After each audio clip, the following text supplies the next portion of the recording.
Chapter 121. The deep-sea nether snake said in surprise, "Look carefully. It's really the white snake that I've only seen in my dreams." At this time, when Ting and Snow Girl had already rushed up, as the huge figure got closer, Chi-Yu noticed that it was a huge white python. No, it was not a python, but a white snake. Compared to a snake, its body was thicker, and it had a single horn on its head. The snake's head looked a little weird, and its whole body was covered with white scales. Against the backdrop of the waterfall, this huge white snake was definitely more than 30 meters long and as thick as a water tank. It was about the same size as the deep-sea nether snake at its best, just a little smaller. The surging energy aura shocked Chi-Yu. He subconsciously dodged to the side of the deep-sea nether snake. He could faintly feel that this huge white snake had at least 6,000 years of cultivation. When Ting and Snow Girl were obviously frightened to a certain extent. Their clothes were wet and completely stuck to their skin. All the curves on their bodies were very obvious. Chi-Yu swallowed his saliva when he saw this. However, he did not have time to eat too much ice cream at this time. He immediately called the two girls and retreated at the same time. The white snake was obviously a giant beast with water attribute. Judging from its aura, it should belong to the ferocious beast camp. When fighting against such a ferocious beast, it was naturally better to stay away from the water. The huge white snake's body actually rose above the surface of the cliff with the help of the waterfall. What was amazing was that the condensed water from the waterfall did not disperse, but still supported its huge body. Chi-Yu and the other two retreated, but the deep-sea nether snake had no intention of retreating. Its 9 heads were all quietly standing there, looking at the 100 snakes attentively. Its eyes looked very gentle. This was the first time that Chi-Yu saw the deep-sea nether snake showing such eyes. When the white snake saw the deep-sea nether snake, it was startled. It glared at him fiercely and let out a low roar like that of a cow. The deep-sea nether snake's huge body shook slightly, and only then did he wake up. His huge body did not retreat, but instead moved forward, swimming directly to the edge of the cliff. A faint black and blue light rose around his body like a mist, and his huge body gradually expanded with the appearance of energy, revealing his true form. One snake, one dragon, one huge body, one on the water, one on the edge of the cliff. They just stared at each other. Perhaps Bai Se felt the power of the deep-sea nether snake, especially when she saw that he had 9 heads. She unconsciously raised her energy, and the waterfall below her also turned white. A mental message was transmitted from the white Jiao's gigantic head.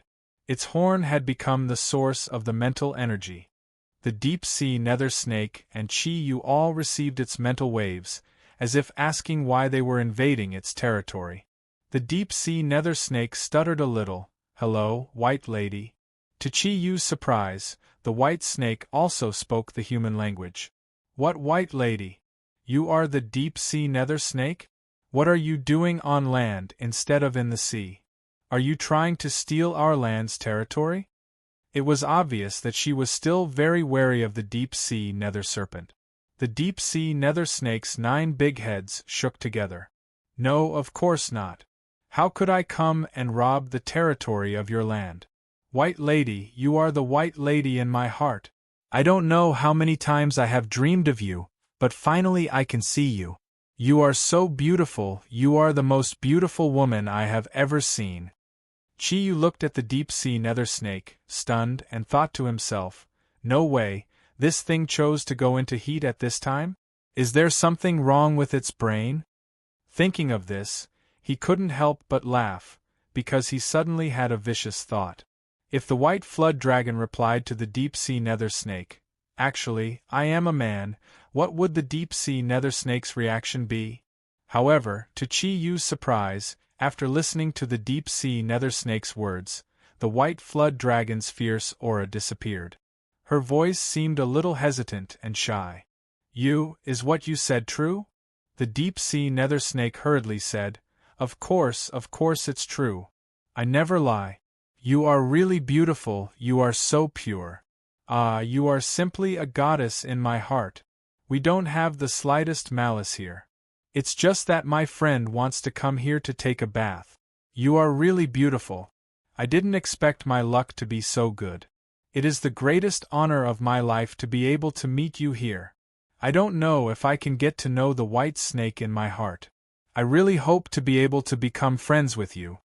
Chiyu whispered in Wenting's ear. That works too. Are all ferocious beasts so easy to pursue? Wenting chuckled and said, why not? Their feelings are very pure. Ferocious beasts are different from each other. As far as I know, whether it is a mythological beast or a ferocious beast, when choosing a partner, females generally look at whether the other party is strong enough and whether he treats them well. If the feeling is very good, it is very easy to fall in love at first sight. I think that the beautiful white flood dragon is a little interested in the deep-sea nether snake. Its 9 big heads played a little role. Chiyu, where are your eyes looking at? Do you want to die? Chiyu quickly turned his eyes from Wenting to the white flood dragon and the deep-sea nether snake. Ah, what did you say? Wenting glared at him fiercely. Her small hand quietly pinched his arm. Chiyu's face couldn't help but become stiff. The silver horn in his hand and the Kirin mirror disappeared at the same time. It was not because Wenting was too ruthless, but mainly because he felt that he couldn't fight with the white flood dragon. The white flood dragon said hesitantly, no, I'm sorry, I can't be friends with you. The deep-sea nether snake seemed to have suffered a huge blow. Its voice was full of sadness. Why? Why can't you give me a chance? Is it because I am not handsome enough? Or is it because I am not strong enough? No, it's not like that. The white flood dragon was a little silent. Even the water under it began to fluctuate. Then why? Even if you sentence me to death, you have to let me die knowing the reason. The deep-sea nether snake said excitedly. The white flood dragon hesitated for a moment, then said, don't misunderstand. Thank you for saying that I am beautiful. However, the deep-sea nether snake race is a fierce beast, and we python dragon flood dragons are mythical beasts. We belong to different camps, and we will not be happy together. I can't give up my people for you, so I can't be your friend. The deep-sea nether snake did not give in. What if, and I mean what if, I am willing to give up my people to be with you? The white flood dragon's body shook violently. The way it looked at the deep-sea nether snake suddenly changed. What did you say? You are willing to give up your people? But we've only just met once. Is it worth it? It's worth it. For me, it's absolutely worth it. The deep-sea nether snake said affectionately. Do you know? I have been looking for you in this world for tens of thousands of years. I have always wanted to find you, the white snake in my heart. I beg you, promise me. I won't force you to do anything. I just hope to be friends with you first. If you encounter any resistance from your family, I will definitely stand in your position. I beg you, promise me, okay? I have never asked for anything in my life, but today, for my future happiness, I beg you to give me a chance. At this time, Chiyu was no longer in the mood to make fun of the deep-sea nether snake. He could really feel the deep-sea nether snake's heartfelt feelings. Although the confession of love at first sight was so naked, even he could not help but be moved by the atmosphere at this time. When Ting touched Chiyu and said with a choked voice, "Look at Big Brother Nether Snake. He is willing to give up everything for his beloved. His love is so sincere." Chiyu hugged Wenting's slender waist, looked at her affectionately, and said, "What Big Brother Nether Snake can do, I can do the same. For you, I am even willing to give up my life." Chiyu's words could not help but evoke Wenting's memories of when he used the ultimate Kirin's arm. Her eyes suddenly became gentle, and she quietly leaned on Chiyu's shoulder. Her eyes were full of happiness. At this time, she had completely forgotten that she still had two rivals in love. In her heart, as long as Chiyu still loved her, it was enough. Snow Girl stood behind the two and looked at them silently. Unconsciously, she had lowered her head and quietly played with the corner of her clothes. The white flood dragon looked at the 18 snake eyes that were staring at him deeply. He was still a little hesitant. Should I really believe you? The deep-sea nether snake was obviously a little anxious. Of course you should believe me. If you need it, I am willing to take out my snake gallbladder to let you see if I am sincere to you. No, but as a mythological beast, my family is very strict. I am afraid that my parents will not be able to accept you. Moreover, the deep-sea nether snake clan is an important force in the dire beast realm. If you betray your clan, will your clansmen let you go? So what if they don't let me go? As long as I am here, I will not allow anyone to hurt Big Brother Nether Snake. As he said this, Chi-Yu took Wen Ting's hand and walked up. The white flood dragon's eyes fell on Chi-Yu, and he suddenly became a little more vigilant. He tentatively asked, "Are you human?"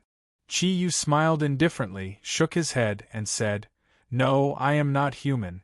You don't need to worry about Big Brother Nethersnake's camp, because it is already under my command. It has been separated from the dire beast camp, and has long become a part of us mythological beasts." As he said this, he released his Kirin's aura without hiding it. Under Chi-Yu's deliberate action, a black and silver shadow of Kirin appeared out of thin air and floated behind him. Kirin's aura naturally formed a suppressive force that filled the entire cliff. Suddenly feeling the Kirin aura released by Chi-Yu, the white flood dragon suddenly turned pale with fright.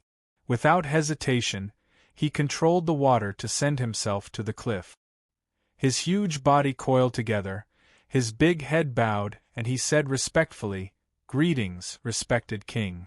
Seeing that the white flood dragon was so respectful to him, Chi-Yu was also a little surprised.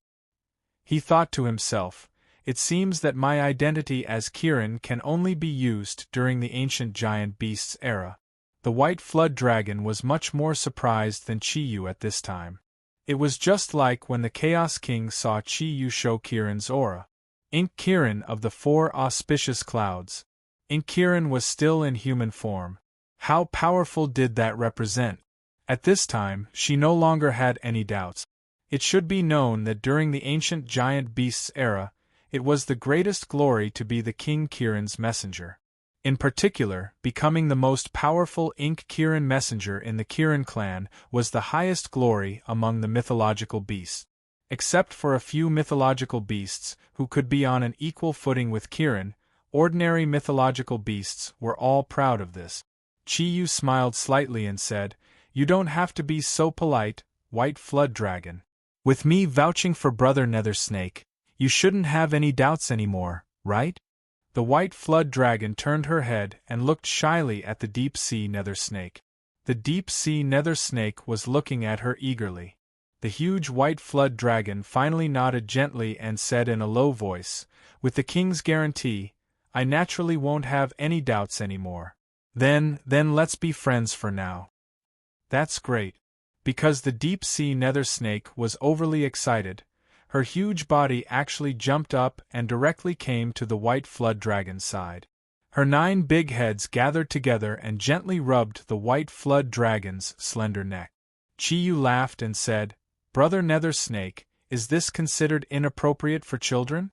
Don't go too far. If you scare your white snake away, I won't be responsible." The Nether Snake said with some excitement, "Chi-Yu, my life is yours from now on. Thank you so much this time. If I have offended you when we first met, I apologize to you now. In the future, I will go through fire and water with you." Chi-Yu smiled and said, "All right, I have long regarded you as my brother. This is what I should do. Didn't I promise you in the beginning? In fact, it was you who moved your white snake. Haha." The white flood dragon looked very shy and quietly coiled there. When the deep-sea nether snake touched her, she would gently dodge, but not by much. No matter how one looked at it, it looked like she was half resisting and half accepting. Chi-Yu smiled and said, "White snake, I will call you like this in the future. It is more convenient. Now, can my friend go and take a bath?"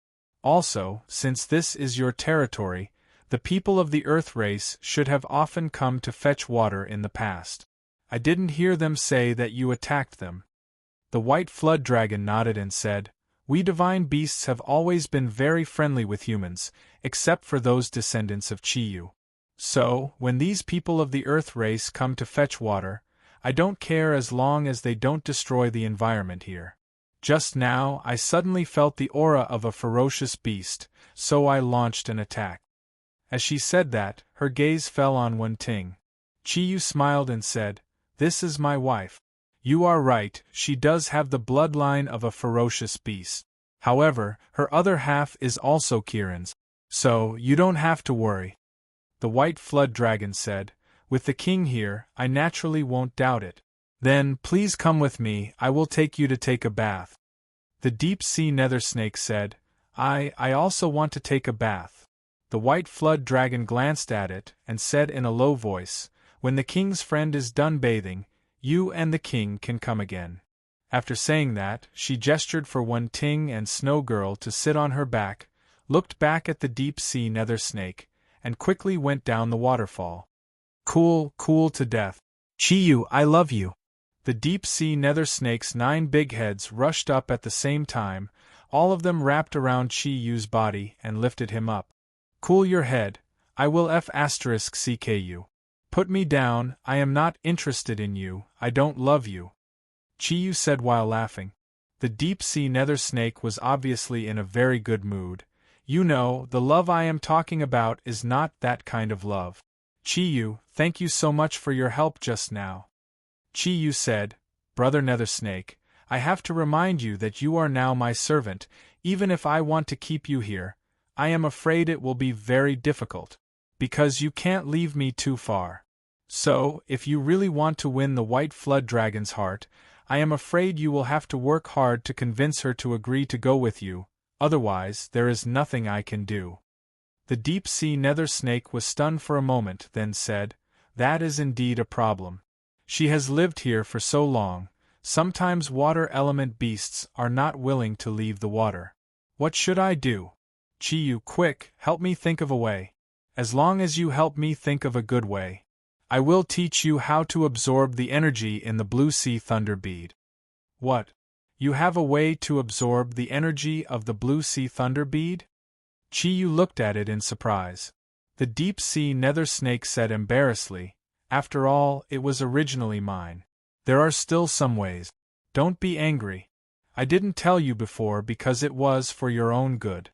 Although the blue sea thunder beads have a lot of energy, they only have 2 attributes, water and lightning, so they aren't suitable for you. It's better to use them to supplement your 2 attributes as your strength increases. But things are different now. Your body has become a source of nature. I've carefully examined your body, and as long as you can absorb the energy of the blue sea thunder bead and convert it through your body and the Qilin bead, you'll be able to evenly distribute the energy into your own cloud power. The 4 types of thundercloud force will be evenly distributed. There are still many blue sea thunder beads.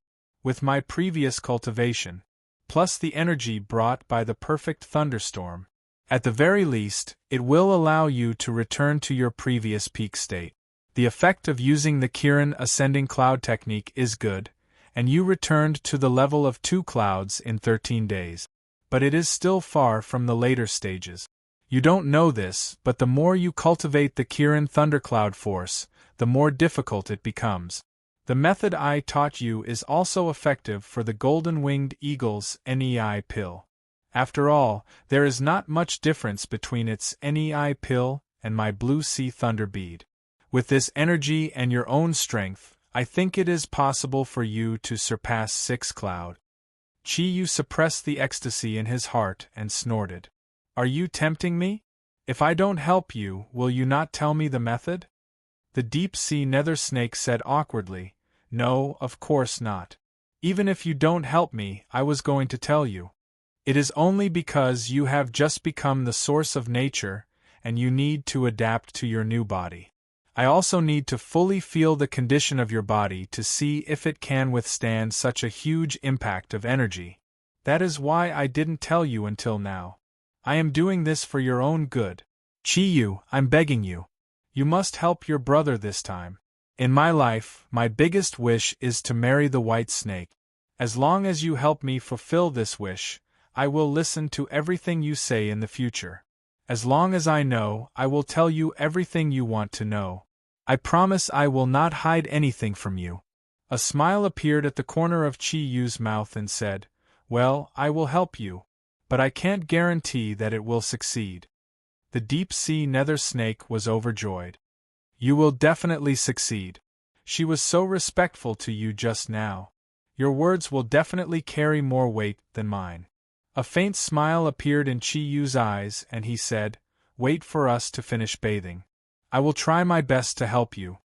Waiting for a woman to take a bath was definitely a very painful thing.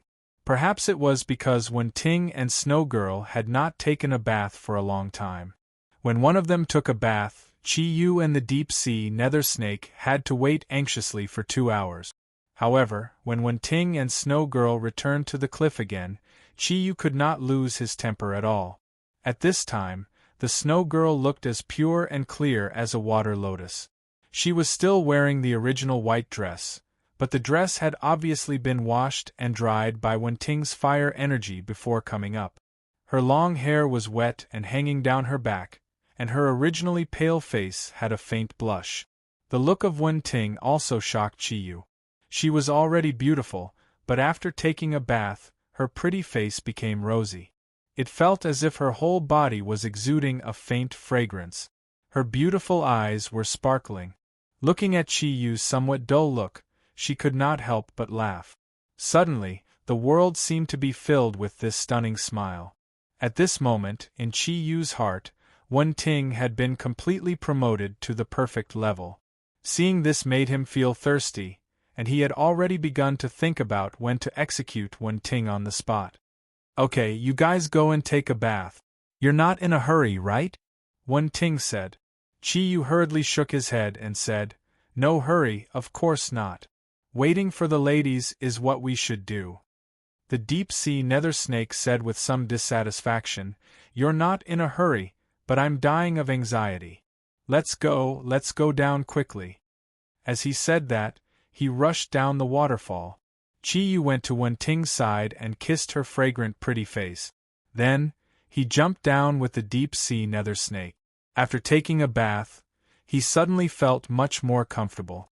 Rather than saying that Chi-Yu and the deep-sea nether snake went to take a bath together, it was better to say that he went to take a bath alone. As soon as he got down, the deep-sea nether snake immediately drove Chi-Yu to another waterfall on the side. It said that it was afraid that Chi-Yu's figure would make its lovely white lady grow a needle eye. Then, it and the white lady played in the lake under the largest waterfall. At this time, the deep-sea nether snake seemed to have forgotten all its troubles.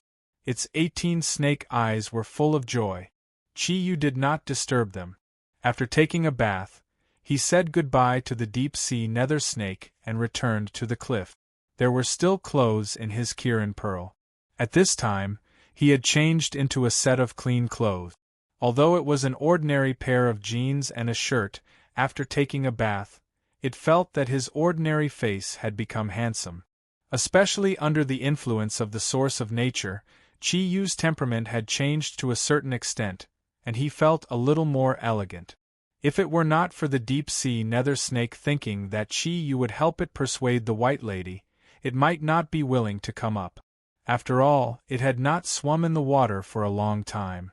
What's more, now that its beloved white lady was accompanying it, how could it be willing to leave the cool lake? However, for the sake of its long-term happiness, it still returned to the shore with the white lady reluctantly, only a little later than Chi-Yu. The white lady looked at the crowd and said, Are you leaving? She also knew very well that since the deep-sea nether snake was Chi-Yu's servant, it was impossible for it to leave him. When she asked this question, her eyes were obviously a little sad, and her ruby-like eyes were always staring at the deep-sea nether snake. The deep-sea nether snake said, White lady, can you go with us? We have just become friends, and I really don't want to be separated from you. The white lady shook her head slightly and said, I'm sorry, it's not that I don't want to, but I have lived here for a long time. This is my home, and I don't want to leave my home. If you are still free in the future, you can come here to see me. Although she was also very fond of the deep-sea nether snake, after all, they had just met. After thinking about it, she decided not to leave with the deep-sea nether snake. Hearing the White Lady's answer, the deep-sea nether snake could not help but feel anxious. It looked at Chiyu with a pleading look, full of expectation. Chiyu smiled slightly and stopped in front of the White Lady. He said, "White Lady, I want to ask you a question. How many years of cultivation do you have now?" The White Lady said respectfully, "Respected King Kirin, I have been cultivating in this water for more than 9,800 years. It won't be long before I can enter the 10,000-year realm. At that time, I will no longer be restricted by the water, and can leave here like my parents and travel between heaven and earth." The deep-sea nether snake said, "White Lady and I are both giant beasts of the water attribute, and we are both snakes.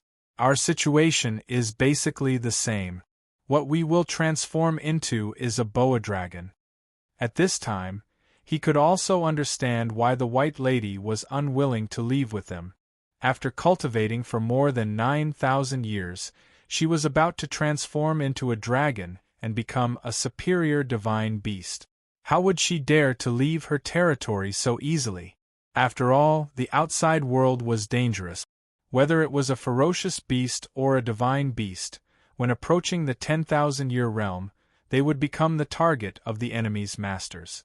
Once they were discovered, they would definitely destroy them. Therefore, the White Lady did not dare to leave her territory. Chiyu said confidently, "White Lady, I think there are only two reasons why you don't want to leave with us. One is that you don't want to leave your territory, and the other is that you are afraid of encountering danger and not being able to enter the 10,000-year realm and transform into a dragon. Am I right?" The White Lady glanced at the deep-sea nether snake beside her and nodded subconsciously. Chiyu said, "I can't compensate you for your feelings for your territory. After all, this is the water you have lived in for many years. However, when you transform into a dragon in the future, you will also have to leave this place. Leaving now is just a little earlier. As for your safety, I can guarantee you that as long as the deep-sea nether snake is still alive, and I am still here, I will not let any ferocious beast destroy your cultivation. I wonder if you can leave with us with peace of mind?" The White Lady was still a little hesitant. She said in a low voice, "Your Majesty, since you have said so, I should not refuse. However, I am still a little worried. My cultivation has exceeded 9,000 years, and the range of my aura is very large. It is easy to bring you a lot of unnecessary trouble. Ferocious beasts are almost everywhere. I don't want to bring you trouble because of me." Chiyu smiled slightly and said, "I have already considered this problem. White Lady, how about this? If you are willing, I can let you be the same as Big Brother Deep-Sea Nether Snake. Although this will have some restrictions on you, when I successfully improve to a certain level, you can still regain your freedom." The White Lady looked at Chiyu in surprise. "King Kirin, you mean you are willing to accept me as your servant?" It should be known that becoming the servant of Kirin, especially Ink Kirin, was definitely the highest honor for middle and lower divine beasts. Even some high-level divine beasts were very willing to become Kirin's servant. First of all, with Kirin's protection, they could concentrate more on their cultivation. Secondly, under the influence of Kirin's aura, it was very beneficial to improve their strength. Although they needed to serve Kirin for a period of time, Kirin himself was the king of divine beasts. Serving Kirin would only be an honor for them. The deep-sea nether snake let out a long sigh. It turned out that Chiyu had such a method. No wonder he had promised it just now. No matter if it was ominous beasts, divine beasts, or neutral beasts, they were generally divided into 3 levels based on their abilities: upper, middle, and lower. Some ominous beasts were born as upper divine beasts. For example, Kirin was a top divine beast among upper divine beasts. There were also phoenixes and so on. Among ominous beasts like Chaos were also born as upper divine beasts. The strength of upper divine beasts was very strong. As they cultivated, their strength would become stronger and stronger, far surpassing that of middle and lower divine beasts. Some giant beasts were born as lower or middle divine beasts, but this was not absolute. As they cultivated diligently, not only could their strength improve, but their level would also increase correspondingly. For example, when lower divine beasts cultivated for 10,000 years, they could be promoted to middle divine beasts, and when middle divine beasts cultivated for 10,000 years, they could be promoted to upper divine beasts. The upper, middle, and lower divine beasts on the whole had different development potentials. Chapter 122. From the point of view of water attribute giant beasts, the deep-sea nether snake was born as a superior ferocious beast.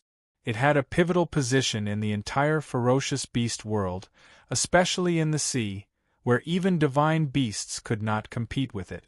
If there was no water Kirin among the divine beasts, then the deep-sea nether snake would be the real overlord of the sea.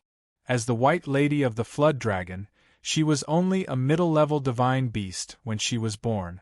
Only after the creation's network had cultivated to the realm of dragon transformation could she enter the category of superior divine beast. Her rank was lower than the deep-sea nether snake. The White Lady knew very well that Kirin could only have 3 messengers.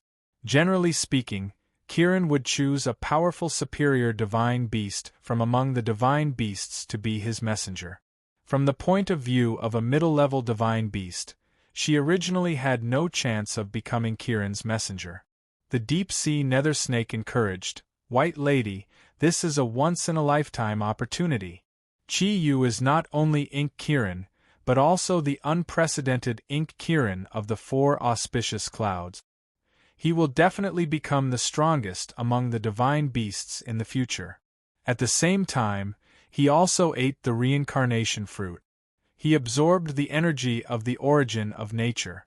As long as you can become his messenger, under the transformation of the energy of the origin of nature, you may not need to cultivate to the realm of 10,000 years, but your rank can also be promoted to the upper level, and your strength will no longer be restricted by water.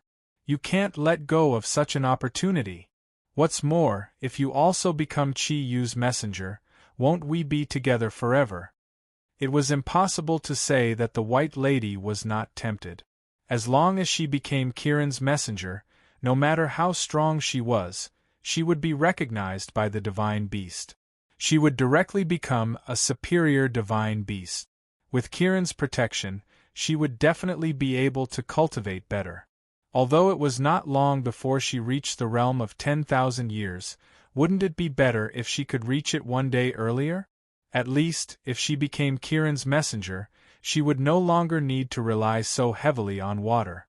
The words of the deep-sea nether snake had moved the White Lady. At the same time, Lady White had a good feeling about this guy with 9 heads whom she had just met. She could feel the deep-sea nether serpent's true feelings for her.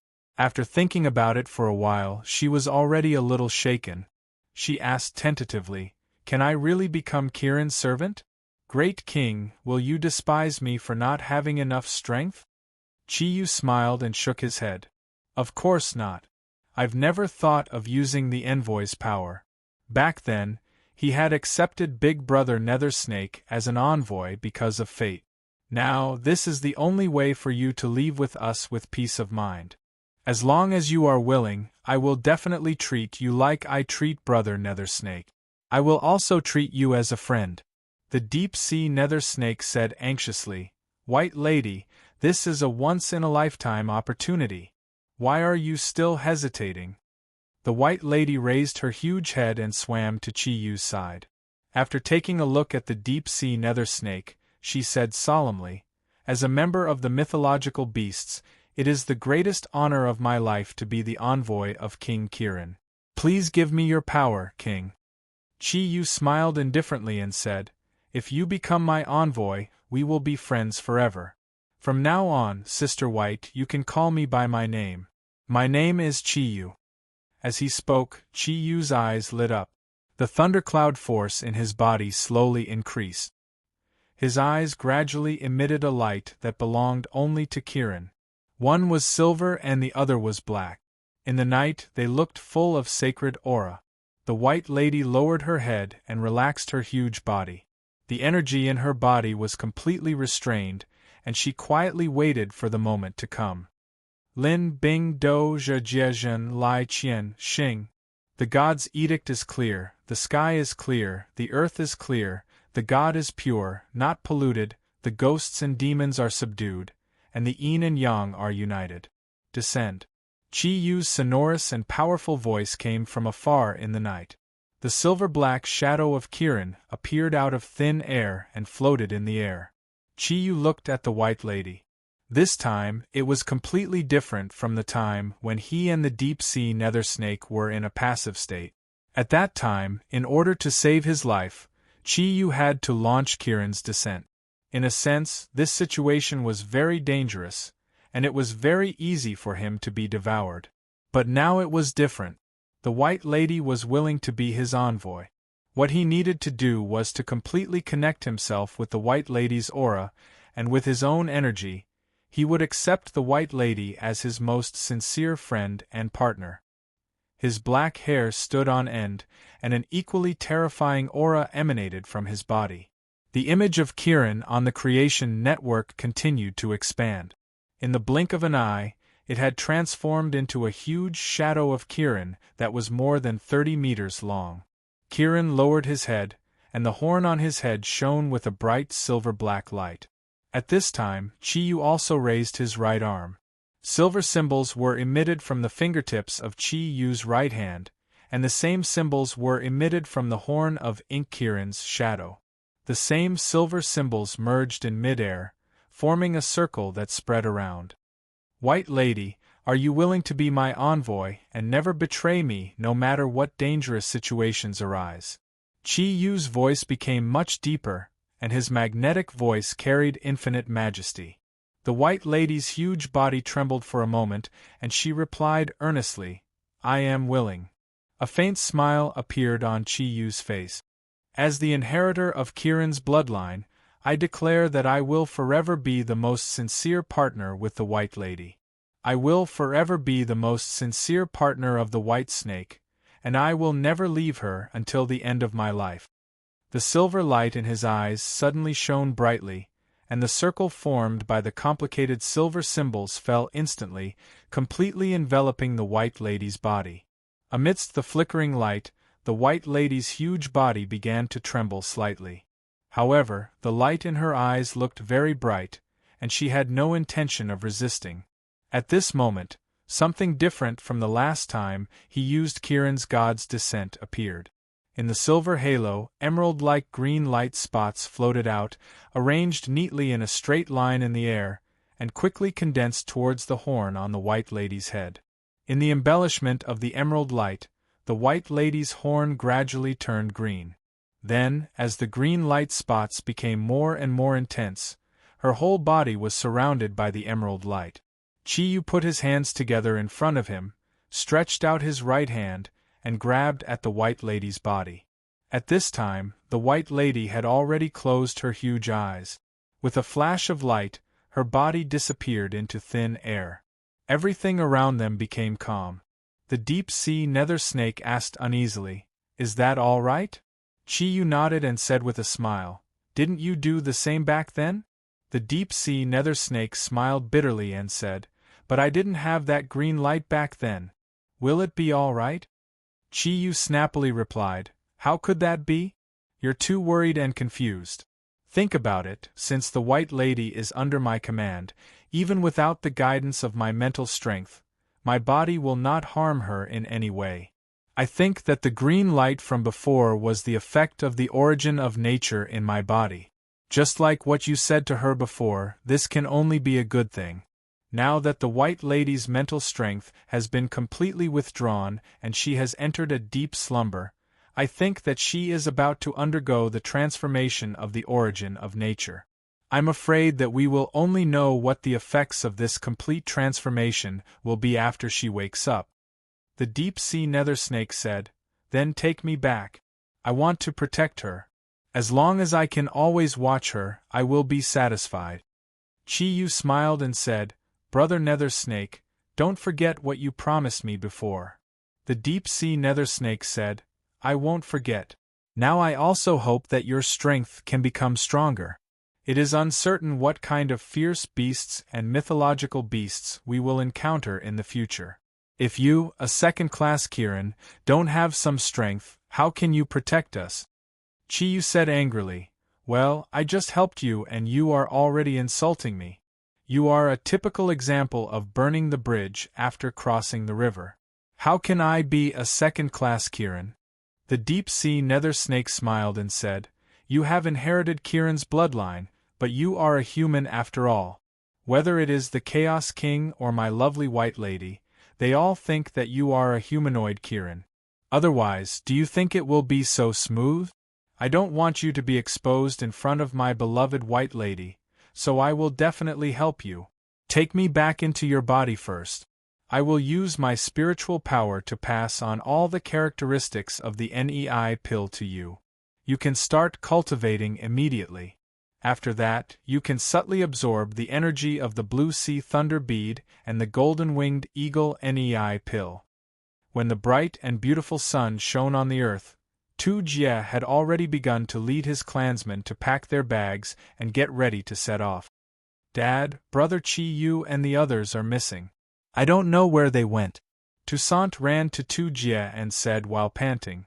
Tu Jie stared blankly for a moment before saying, Gone? Could it be that they went out to take a bath last night and never came back? Toussaint looked at his father with eagerness in his eyes. Dad, why don't I go and look for them? I am fast, and I will be back in a while. Tu Jie hesitated for a moment, but he still stopped his son. Forget it, maybe they have already left. We can't be late for the Torch Festival. We still have to set off soon and we can't wait. Toussaint said with dissatisfaction, But our mountain is so big. What if the Genesis Network and the others got lost? If they can't find us, you will definitely be worried. Tu Jie said impatiently, Do you think that your brother Chi-Yu will be like you? They are very capable, so they definitely won't get lost. If they haven't come back until now, they either encountered something, or they have quietly left. Toussaint said stubbornly, No, Dad, I believe that Brother Chi-Yu and the others won't leave. Otherwise, they will definitely tell us first. How about this, you guys go on your way first, and I will look for Brother Chi-Yu and the others. If I can't find them, I will go after you guys, okay? Tu Jie obviously doted on his son very much. He nodded helplessly and said, Okay, but you must be careful on the way.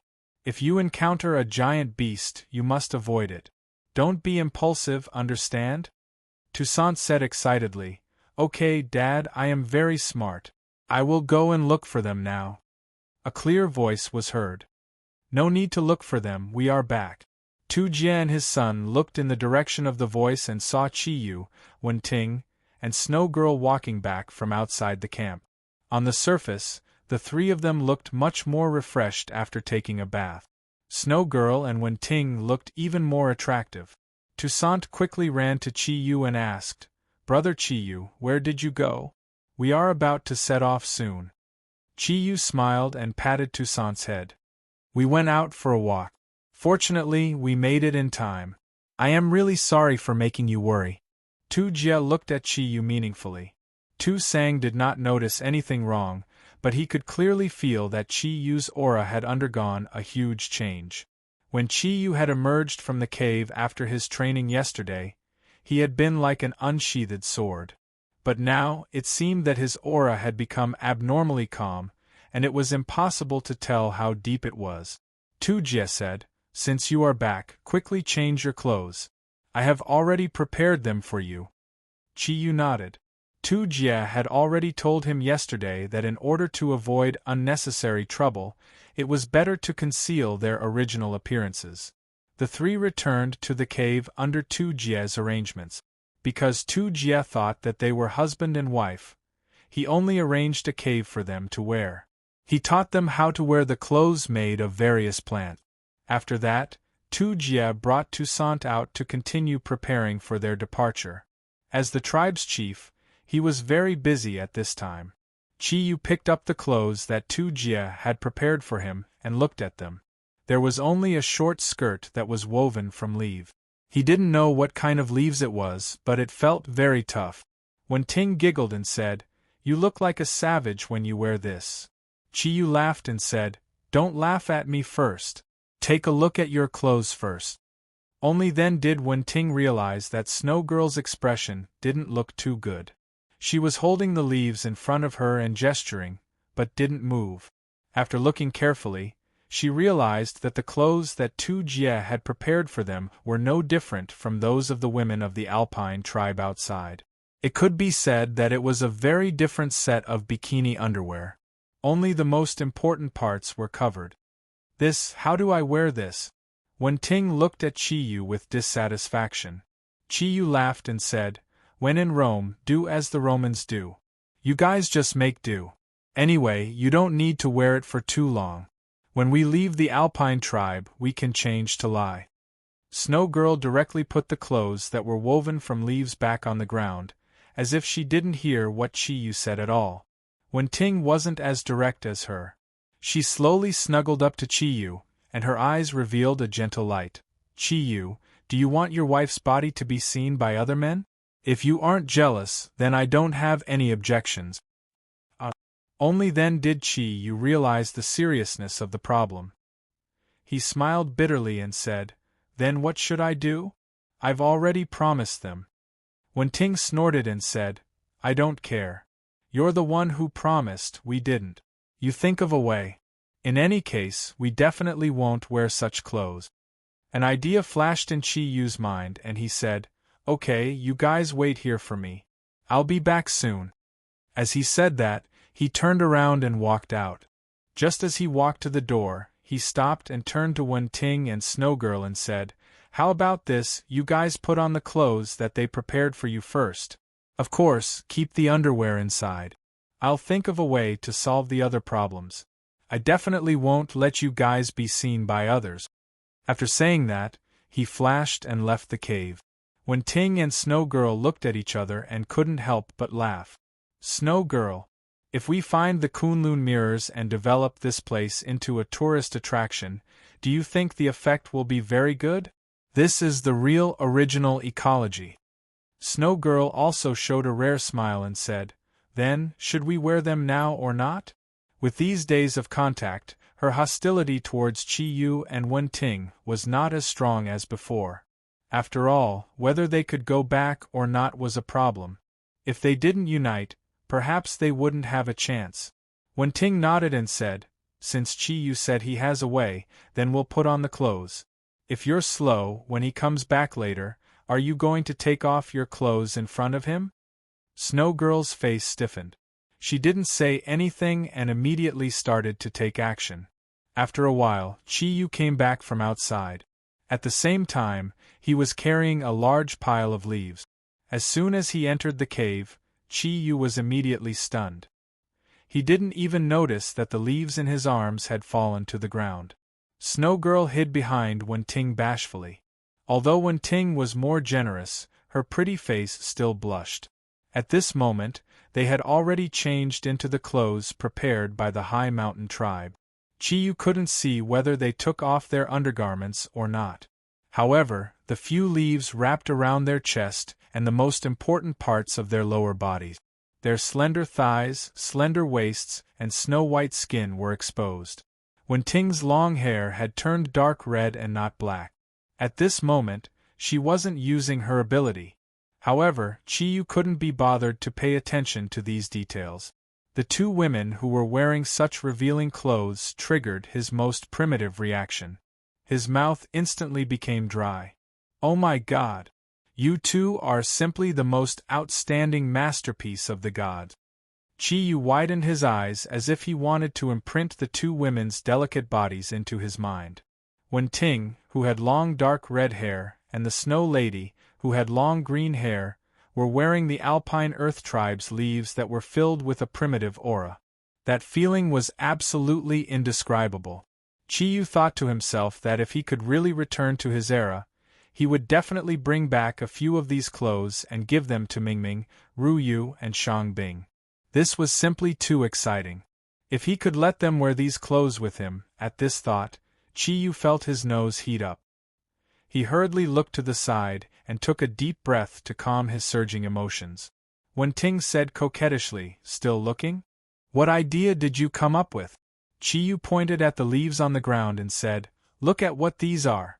This is my idea. Anyway, you have to wear clothes made of leaves, and I don't want others to see your bodies. So, I found these leaves. I carefully selected these leaves, and they are very tough. It's definitely not a problem to make them into a layer. Won't it be fine if you wrap your skin with them? Come on, do you want me to help you two ladies put on clothes?" "Hee, don't worry, I purposely went to the waterfall, and the leaves are all washed." When Ting's eyes revealed a trace of approval, she said, "Why don't you hurry up and change? What about yourself?" Chiyu said, "It doesn't matter to me. Anyway, I am a man. I will wear the clothes they prepared. I will change now. If you are willing to admire my strong physique, I have no objections." As he spoke, he had already started to take off his clothes without hesitation. Snow Girl exclaimed and hurriedly turned her back. Even when Ting couldn't help but blush. She also turned around and said angrily, "You're so annoying. Who wants to see you?" As he spoke, he went to the side and took the tree leaves. With the Snow Lady's back facing Chiyu, he and the Snow Lady began to discuss how to better cover their bodies. "Okay, I'm dressed." Chiyu smiled. Snow Girl and Wen Ting turned around at the same time. At this time, there were some changes in their clothes. All women loved to be beautiful, especially beautiful women like them. Although leaves could be regarded as the simplest material, under their skillful hands, it had become a new look. Don't forget, Wen Ting used to be a fashion designer. Although she set up underwear at that time, she had a deep understanding of overall fashion design. Seeing the appearance of the two women, Chiyu couldn't help but light up. They didn't simply use leaves to cover their bodies. If that was the case, Chiyu would definitely laugh at them for being dumplings. Under the original leaves skirt, there was an additional pair of cropped pants that were simply woven with a few large leaves, revealing a small part of the snow-white skin of their calves. The upper body was also made with leaves to make a simple effect.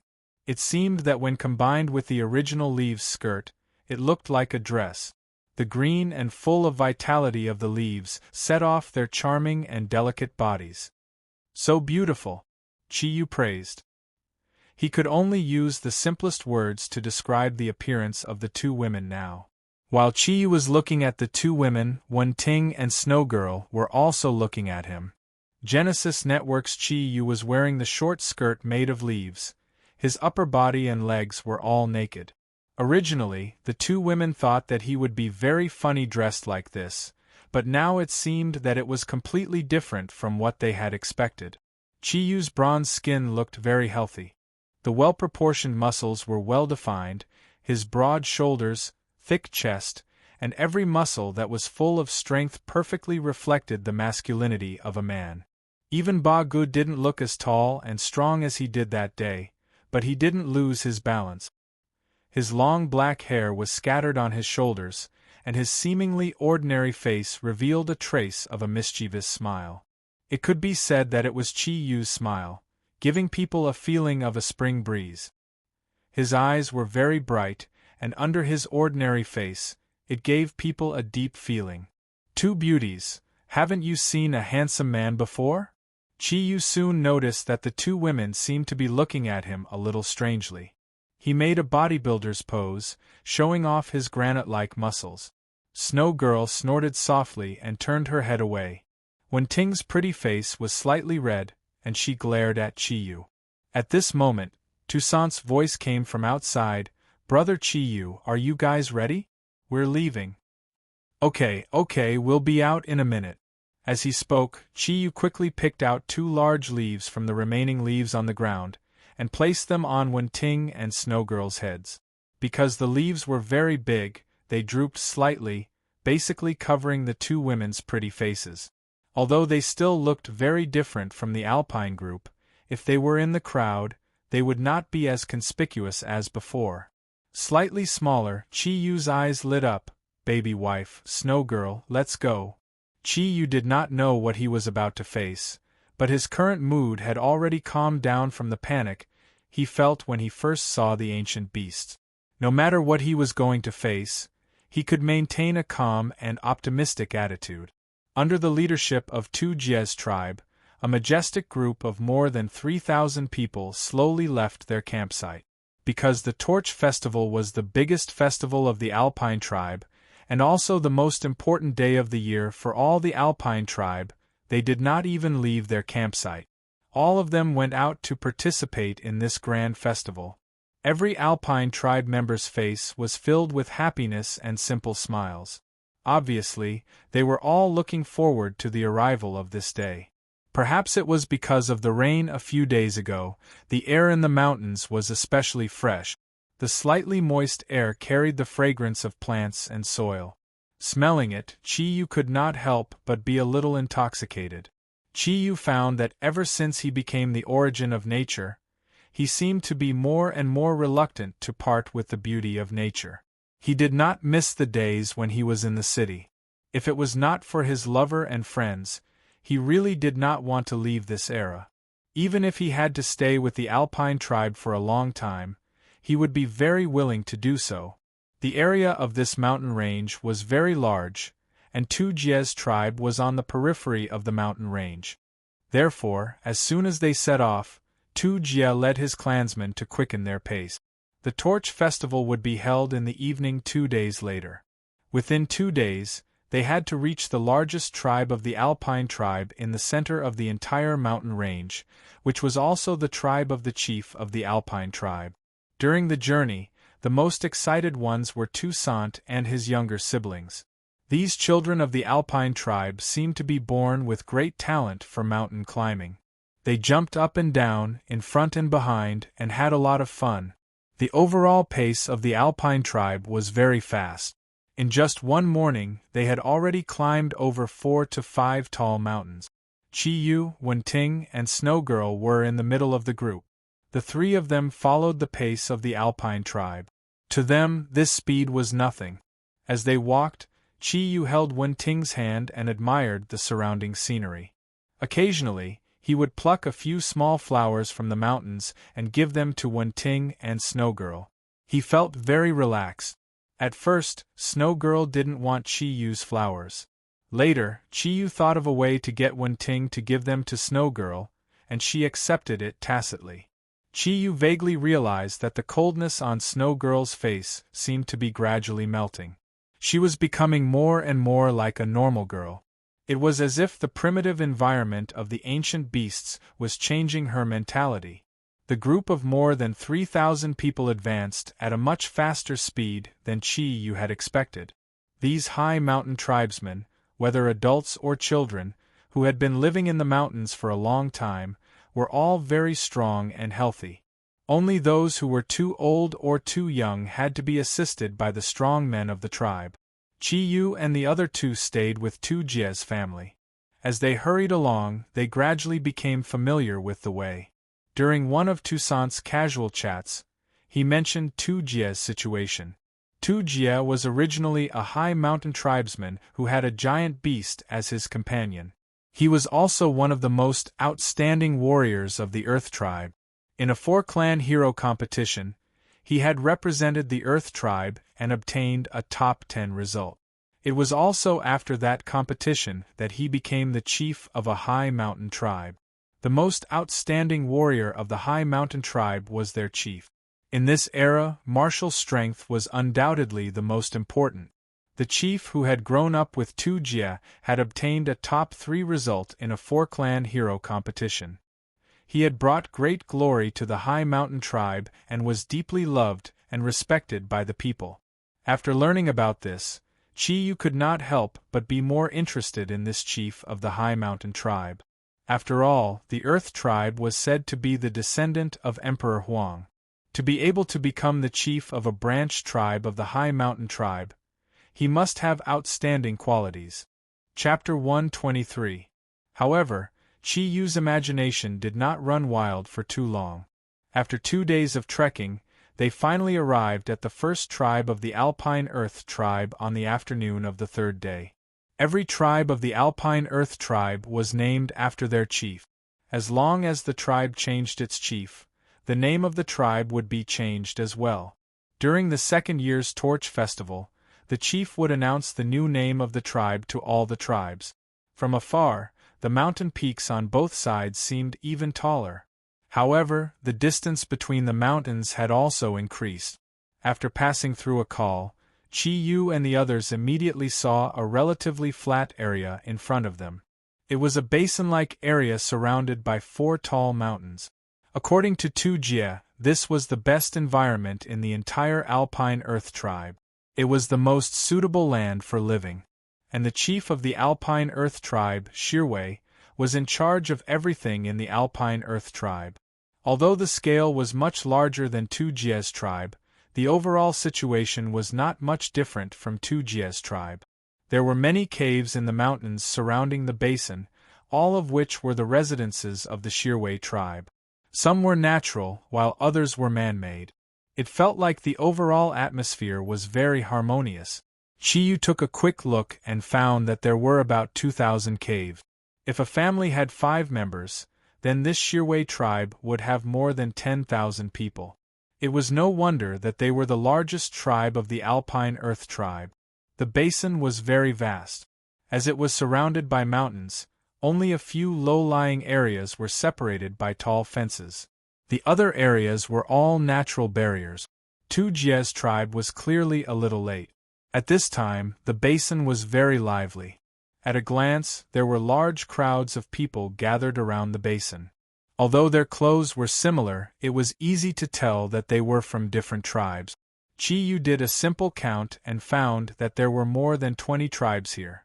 Tu Jie directed his tribesmen to enter the basin. Before they could find a suitable space, a huge figure appeared at the front of their group. It was Ba Go, who was riding on a black tiger. Ba Ji's loud laughter seemed to spread throughout the entire basin. He shouted, "Big brother Tu Jie, you're finally here. I've been waiting for you. Where's brother Chi Yu? Where is he?" Tu Jie was at the front of the group.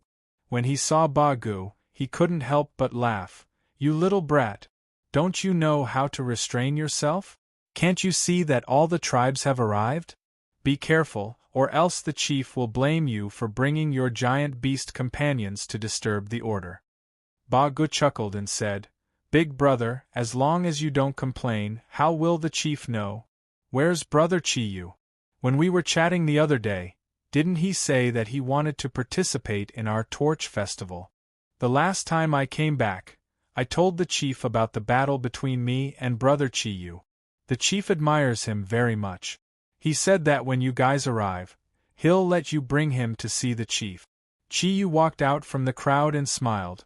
"Ba Go, I'm here. Does Chief Shirwei want to see me? It just so happens that I have something to ask him. Big brother Tu Jie, let's go together."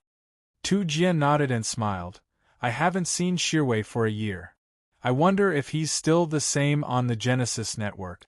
Ba Go, after I settle down my tribesmen, we'll go there immediately." As he spoke, he quickly called for his tribesmen and followed Ba Go into the depths of the basin. Ba Go was a warrior of the Shirwei tribe. He had a good reputation among the entire Alpine tribe. Last year, he had participated in the 4-tribe hero competition. Although he only got around the 20th place, his participation in such a competition had earned him a lot of admiration from his tribesmen. He also had a good relationship with Tu Jie. Before Tu Jie's tribe arrived, he had already reserved the best place for them. With him leading the way, Tu Jie felt a lot more relaxed. Soon, under Ba Ji's lead, they arrived at the west side of the basin. This place was not directly exposed to the sun. It was very cool because it was close to the mountain wall.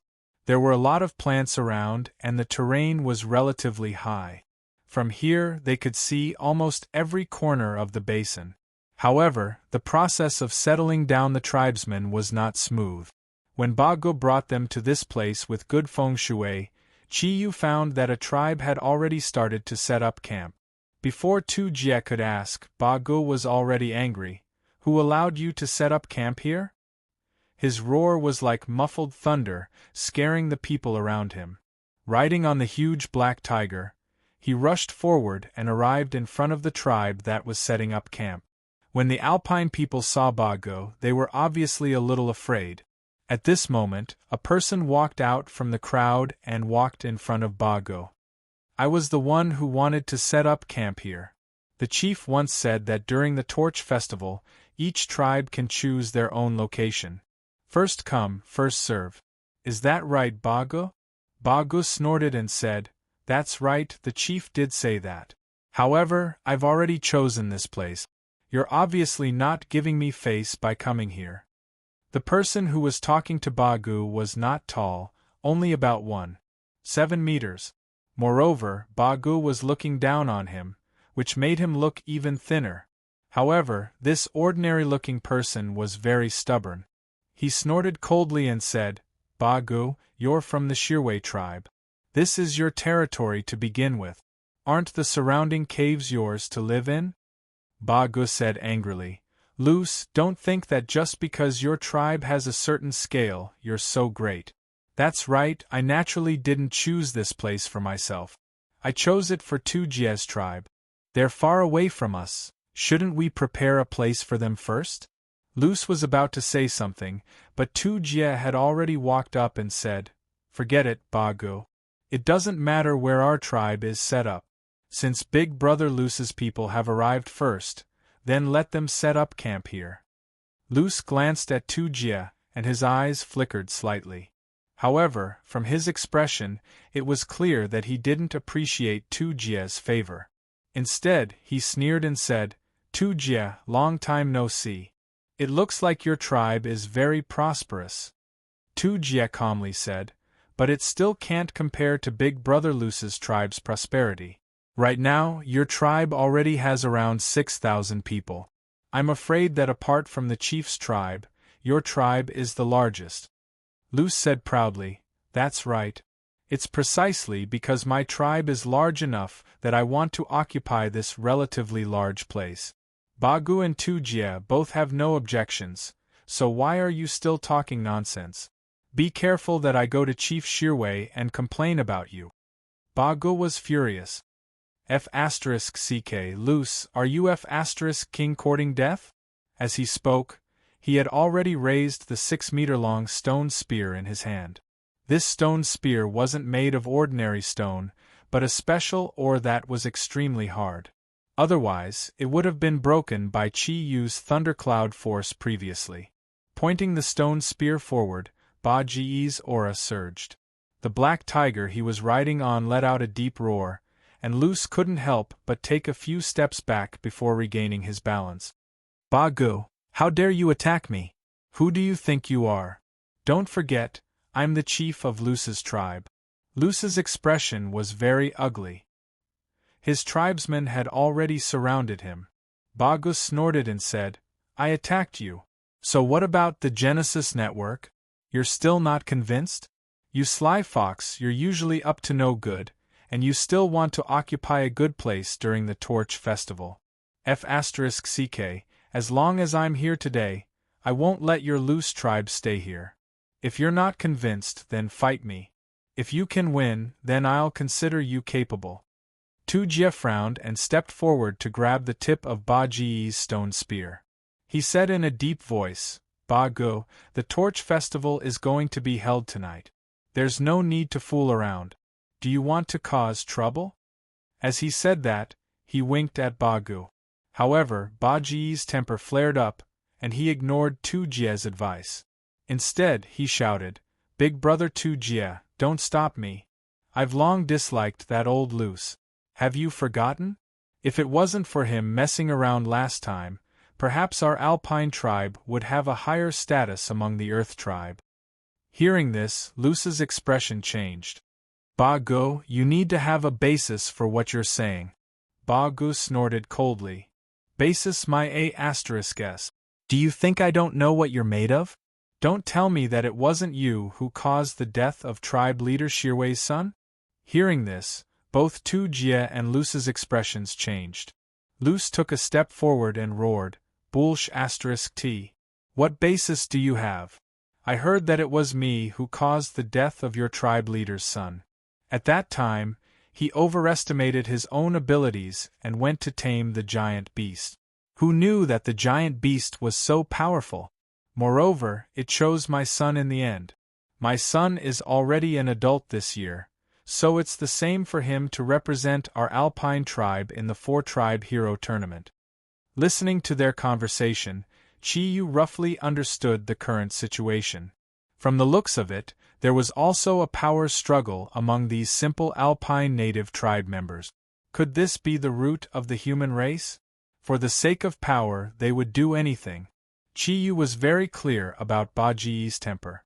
He had already figured it out from the battle that day. Although he was a little rash, he was definitely not the kind of person who would lie. Since he said so, unless it was really a misunderstanding, this guy named Luce was definitely not a good person. Ba Gu roared fiercely. With a shake of his stone spear, he forcefully pushed Tu Jie away. The spear carried a surging force and went straight for Luce's chest. Luce's expression changed drastically, and he subconsciously took a step back. He obviously had some skills, the creation's network, but in a hurry, he did not have any weapons in his hands. He could only lower his body and use his hands to block the spear. What kind of strength did Ba Gu have? Although his title as the #1 warrior of the Alpine tribe was somewhat exaggerated, his strength was definitely one of the best in the entire Alpine tribe. The spear was blocked by his opponent, and he immediately pressed down with all his might. Luce's knees weakened, and he had already knelt on the ground with one knee. His expression was extremely ugly, and he was barely holding on. When Ba Gu made his move, he already had the intention to kill. His eyes flashed, and the black tiger under him had already moved. It opened its mouth and spat out a black energy bomb, which went straight for Luce's chest. Ba Gu was afraid that Tu Jie would stop him, so he moved very quickly. At this moment, it was already too late for Tu Jie to react while he was still in a momentary shock. Who dares to hurt my father? A sharp roar was heard, and a figure rushed over like lightning. Chi Yu's eyes narrowed, and he reached out to grab Tu Jie. They quickly retreated 10 meters away, and returned to the front of Tu Jie's tribe. The figure that rushed over was very fast, and a red light blocked between Luce and the black tiger's energy ball. The light shone brightly, and with a loud bang, it blocked the black tiger's attack. Although Ba Gu was not weak, he still relied on the 2,000-year-old black tiger he was riding on. The explosion of energy shook his entire body, and the black tiger also retreated 10 meters before regaining his balance. Opposite them, Luce had already been rescued. He looked very pale, and the person who had rescued him was a young man. From his appearance, he looked at Luce at least 70% like Luce, except that he was slightly taller. At this moment, he was riding on the back of a monster, and his eyes shone with a malicious light as he looked at Ba Gu with an unfriendly expression. The monster that this young man was riding on attracted Chi Yu's attention. It was a very strange monster. Its appearance was somewhat similar to the green phosphorus tree splitting lizard, but its body was not as tall as the green phosphorus tree splitting lizard. However, it was much longer, almost as long as the green phosphorus tree splitting lizard after taking the NEI pill. Moreover, it had a pair of huge wings on its back, and purple mucus constantly dripped from its mouth. When the mucus dripped onto the ground, it made puffing sounds. There were 2 horns on the monster's head. The horns were curved, and the tips of the horns were pointing forward, and they flickered with a faint light. The most peculiar thing were its eyes. Ordinary giant beasts only had 2 eyes, but this one had 4, 2 on each side. Some of the protruding eyes were constantly moving, and the color of its body was similar to the soil on the ground. The appearance of this monster reminded Chi-Yu of an animal from his era. However, this monster was much larger than the animal he knew. That was the chameleon. However, Chi-Yu was not sure if this monster's skin would change color, but from its ferocious appearance and surging energy aura, it was definitely a powerful beast. Its cultivation was at least 3,000 years. No wonder Luce was not afraid of Bagu, who had the black tiger. Bagu, how dare you attack my father? The young man's eyes were filled with resentment. He did not have any weapons in his hands, and the monster's body was tied with tough vines. At this moment, his hands were tightly gripping the vines, and it was obvious that he was extremely angry. The resentment in Baji's eyes was no less than the young man's. He glanced at the monster that the young man was riding and said hatefully, "That's right, I want to kill this old bastard. What's wrong? Did the young come out after the old one was beaten? Luyu, don't think that you can be arrogant in front of me just because you have a giant beast companion. In my eyes, you're still a little brat who hasn't even dried his mother's fur." Luce had already been rescued by his son onto the back of the monster. At this time, when he heard Baji's words, he said angrily, "Fine, Bagu, just you wait. Although you're a giant beast warrior in the tribe, you attacked the chief of the second largest tribe. I must have the chief uphold justice for this matter." Bagu snorted and said, "Come on. I'm afraid of you. Are you going to bite my bird? I'll wait for you. Luyu, don't you have a giant beast companion now? Come on. Fight with me. Let me see how you're getting along with your giant beast companion. However, I'm heavy-handed. If I end up crippling you, don't blame me." "Shut up." A cold voice suddenly sounded. Although the voice was not loud, it clearly reached the ears of everyone present. An illusory figure rushed over from afar. When he shouted these two words, his body did not stop, but his voice was very stable. There was no fluctuation because of his rapid advance. Feeling this person's aura, Chi-Yu's pupils involuntarily shrank. In his heart, he thought to himself, "Finally, a decent expert has appeared." In almost a few blinks of an eye, the figure had already arrived in front of them. This person seemed to be slightly younger than Tujia. He was very handsome. Although his skin was darker, it was much better than the other people of the Alpine native tribe. Basically, it was brown. He had a pair of black eyes that seemed to radiate power. His body was very well proportioned, about 1.9 meters tall. He wore a skirt made of animal skin and a slanted shirt made of leaf. He also wore a headband on his head. The headband seemed to be made of the bones of some kind of animal. In the center of the headband, there was a yellow gem that emitted a faint light. Previously, Bagu was unusually arrogant, but when he saw the appearance of this person, his aura immediately weakened. He hurriedly put away the stone spear in his hand and said in a low voice, "Chief, you're here." It turned out that the person who had suddenly arrived was the chief of the entire Alpine native tribe, Shirue, who was in charge of over 100,000 people of the Alpine native tribe. Shirue glared at Bagu and said coldly, "You feel bad if you don't cause trouble for me, don't you?" Luce flipped over and jumped down from his son's huge beast. He walked up to Shirue in a few steps and roared angrily, "Shirue, although you're the chief, you have to give me an explanation for this. Otherwise, the Luce tribe will not let go of your Shirue tribe. Bagu actually tried to kill me, the chief. Tell me, what should I do?" A cold light flashed in Shirue's eyes. His tone became gentler as he said, "I'm sorry, Chief Luce. I've failed to discipline my son. I apologize on behalf of Bagu." Bagu shouted loudly, "What's the point of apologizing, clan leader?" He had just said this when he saw Shirue's cold gaze. He swallowed the second half of his sentence and looked away in embarrassment. Luyu, who was sitting on the back of the huge beast, said coldly, "Is an apology enough? Don't tell me that in the Alpine native tribe, We only need to apologize after killing someone? Chief Shirue, you're being too hasty. Shirue nodded and said, I will definitely give the Luce tribe an explanation for this. However, Chief Luce, today is the annual torch festival of our tribe. I don't want your conflict to affect the celebration of our tribe. Don't worry, I will definitely deal with Bago. However, everything can wait until the torch festival is over. What do you think? Luce looked at Shirue.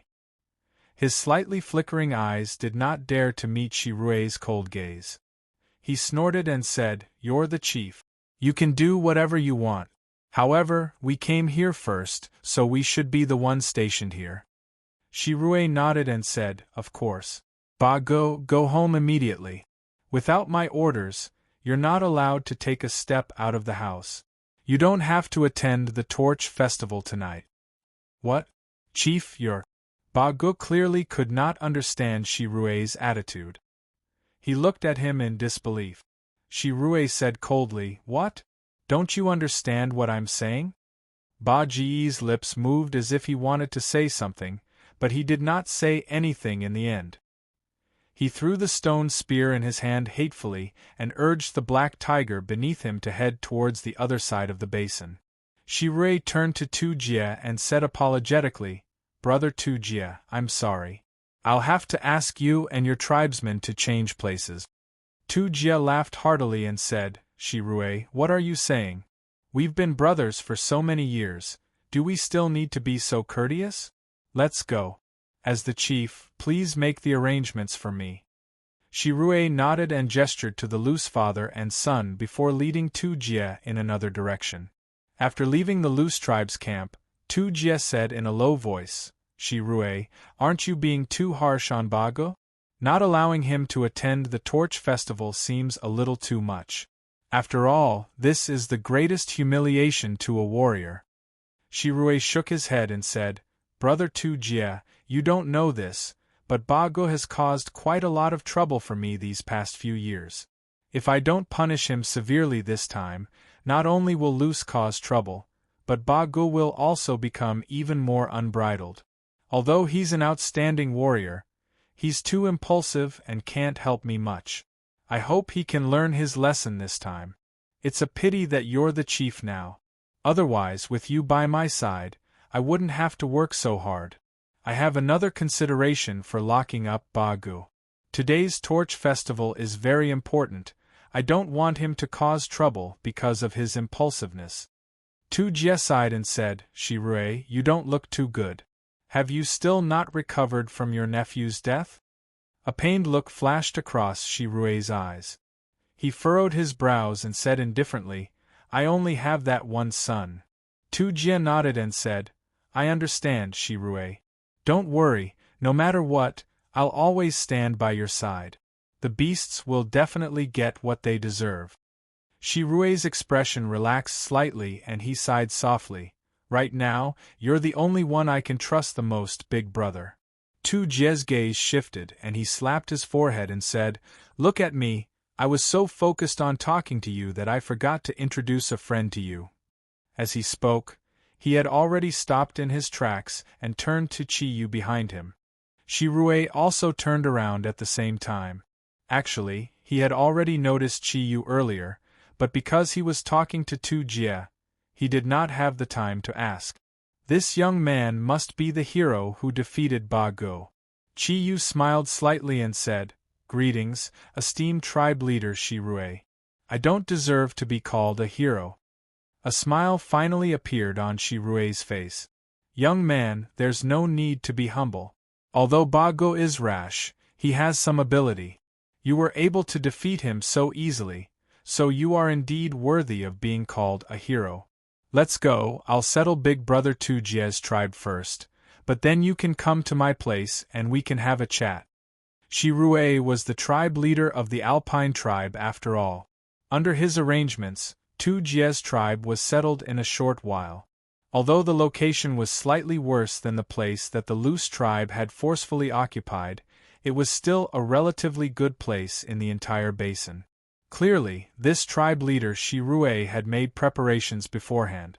As the Alpine tribe was a tribe that respected men, out of respect, Chi Yu did not bring Wen Ting and Snow Girl with him when he left with Shi Rui.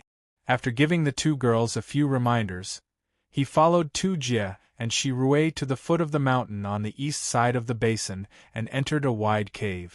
This cave was much larger than the ones that Chi Yu had seen before.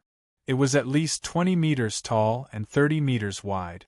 There were a dozen or so Alpine tribe members standing guard at the entrance. When they saw Shi Rui return, they bowed to him respectfully. As they walked, Shi Rui explained to Chi Yu, "This is where I deal with the tribe's affairs.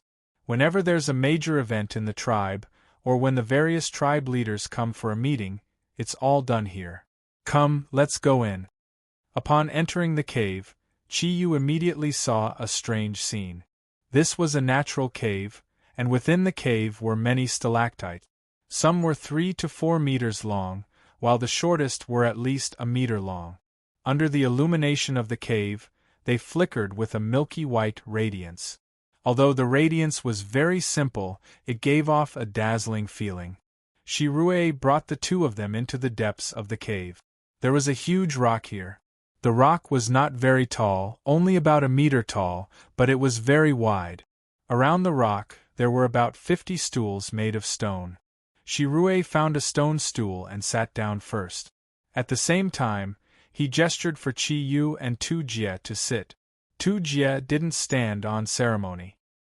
He pulled Chi Yu to sit down and said to Shi Rui, "Brother, there are no outsiders here, so I won't call you patriarch."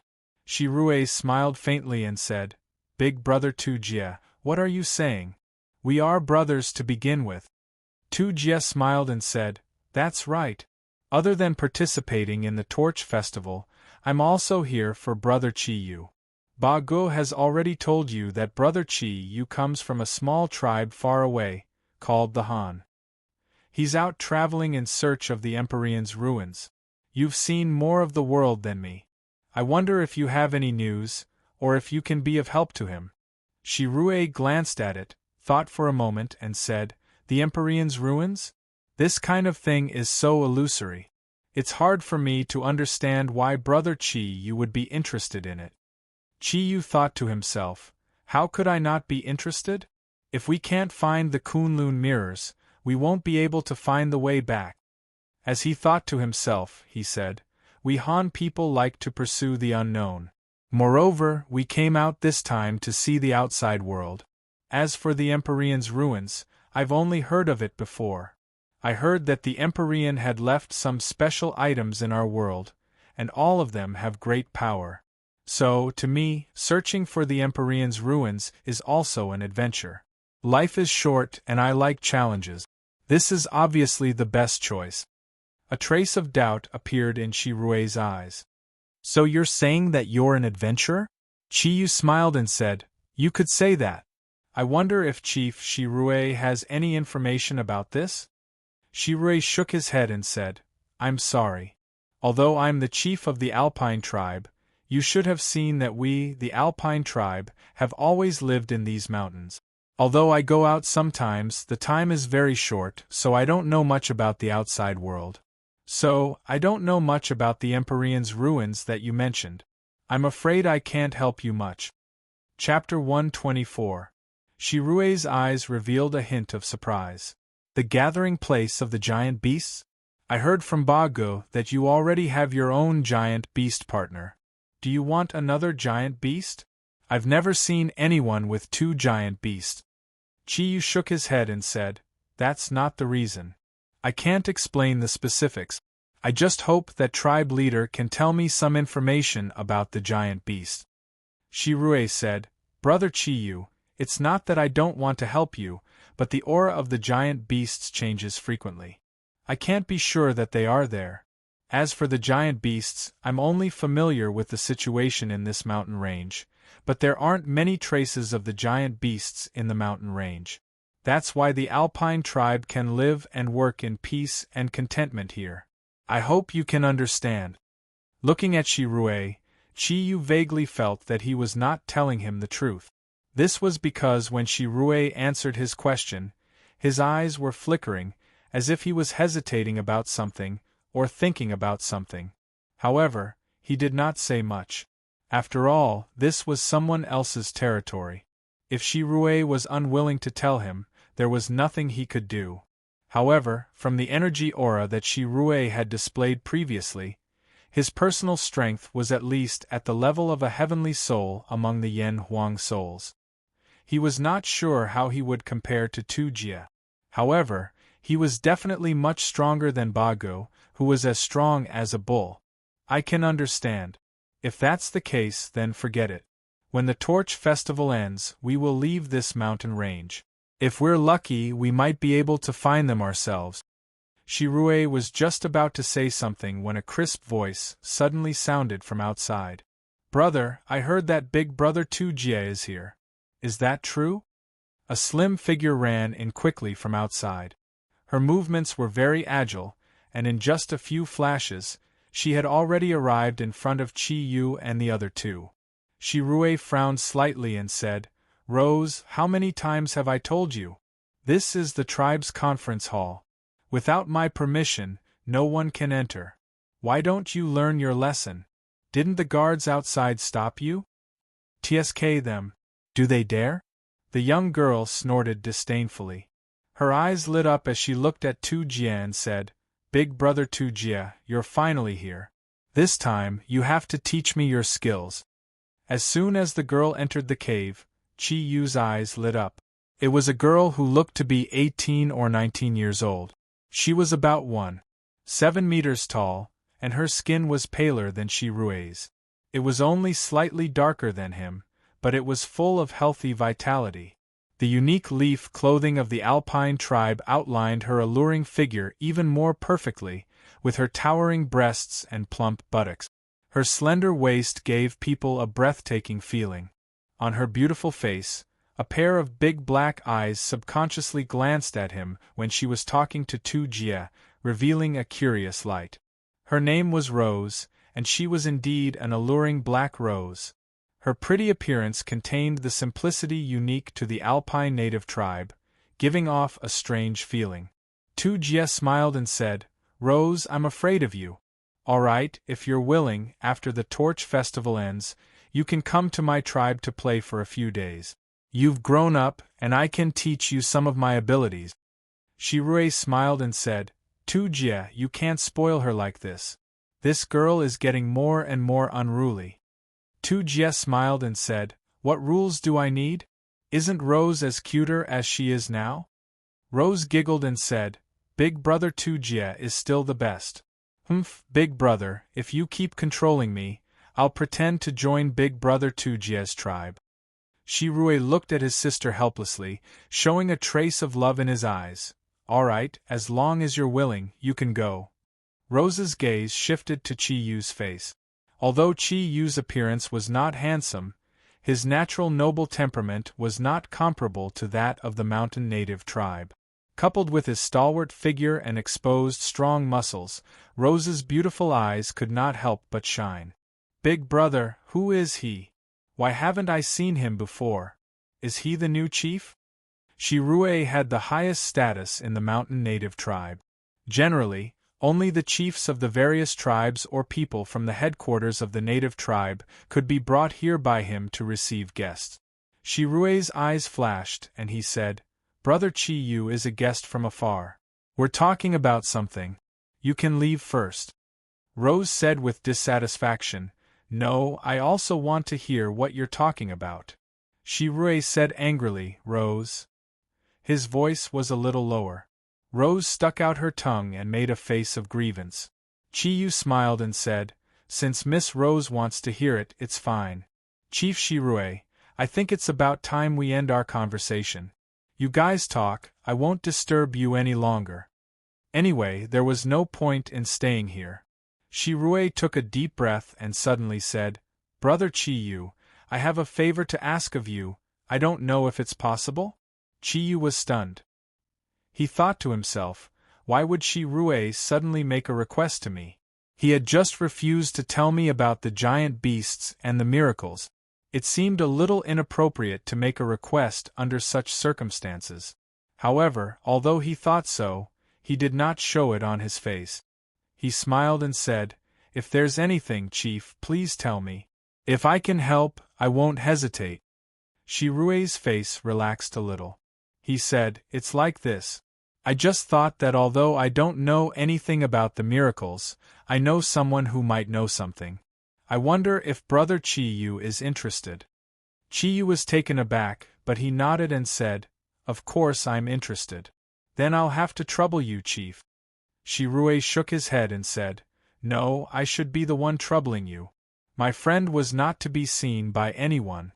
Brother Chiyu, you're not a member of our clan after all. I'm afraid it might be difficult. So, I only need you to do me a favor. Only then will I have the ability to bring you to him." Shirue's words could not help but pique Chiyu's curiosity.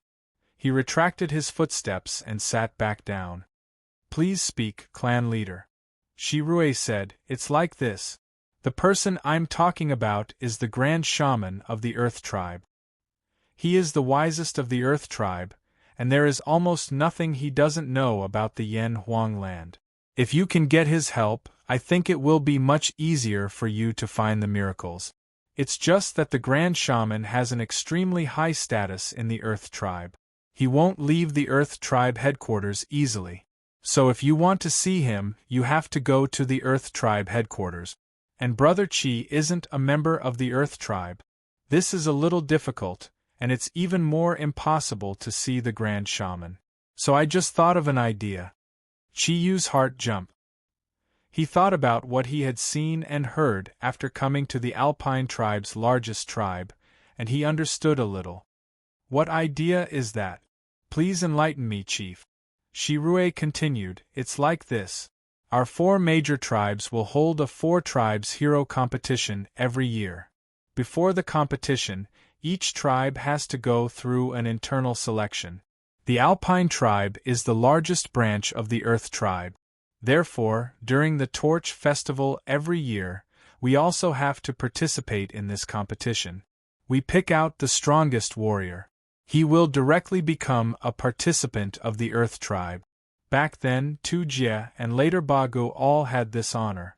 If Brother Chi is willing to participate in the selection of our Torch Festival, and win in the end, I will be able to smoothly bring you into the headquarters of the 2 race. At that time, with my relationship with the Great Shaman, you will naturally be able to get his help." Chi Yu smiled faintly and said, "So Chief wants me to first become the representative of the Alpine tribe, and then become the representative of the entire Earth Tribe to participate in the 4 tribes hero competition?" Shirue nodded and said, "That's right. This is why I want you to help. Perhaps Brother Chi also knows that the Earth Tribe is the descendant of Emperor Huang. However, over the years, the other tribes have continuously produced powerful warriors. Although the Earth Tribe has the advantage in numbers, we are gradually being suppressed. I heard from Bagu about Brother Chi's strength, so I hope you can help the Earth Tribe. If you can, then you will be the benefactor of the Earth Tribe." Chiyu said without batting an eyelid, "However, I am still an outsider. I'm afraid this is not a good idea." He knew that Shirue was obviously asking for his help to make use of him. It seemed that there were some scheming people among the Alpine tribe. Shirue said, "This is not a problem. Only Brother Tu Jie and some of his tribesmen, as well as Ba Go and I, know this secret. As long as we don't tell others and announce that you are a warrior of Tu Jie's tribe, there won't be a problem. Moreover, even if others know that Brother Chi came from the faraway Han people, you can still announce that you have joined the Earth Tribe and become a warrior of the Earth Tribe. Of course, I don't want to restrict Brother Chi. This knowledge is only temporary." Rose suddenly said, "Brother, can he do it? Don't tell me you want him to fight Lu Yu?" A cold light flashed in Shirue's eyes. He stared at his sister and said, "We are talking business. If you dare to interrupt again, get out immediately." Rose snorted in dissatisfaction, but she did not dare to say anything more. Shirue turned his gaze to Chiyu and said, "I wonder what Brother Chi thinks?" Chiyu shook his head and said, "I'm sorry, Chief Shirue. I think it is better for us to find the relics left behind by the gods ourselves. Shirue was stunned. He did not expect Chiyu to reject him so directly. Why? Chiyu's eyes lit up and his eyes shone with wisdom. The reason is very simple. Since the Alpine Earth Tribe is the largest branch of the Earth Tribe, and you are the chief of the Alpine Earth Tribe, I find it hard to believe that you do not know much about the mainland. Especially after you said that you have a good relationship with the great shaman of the Earth Tribe. Since the great shaman is so knowledgeable, how can you not know anything? If I agree to your request, then I will just be a tool for you.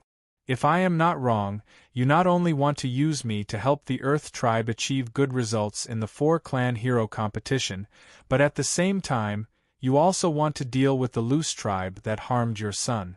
If that is the case, why should I participate in your internal conflict?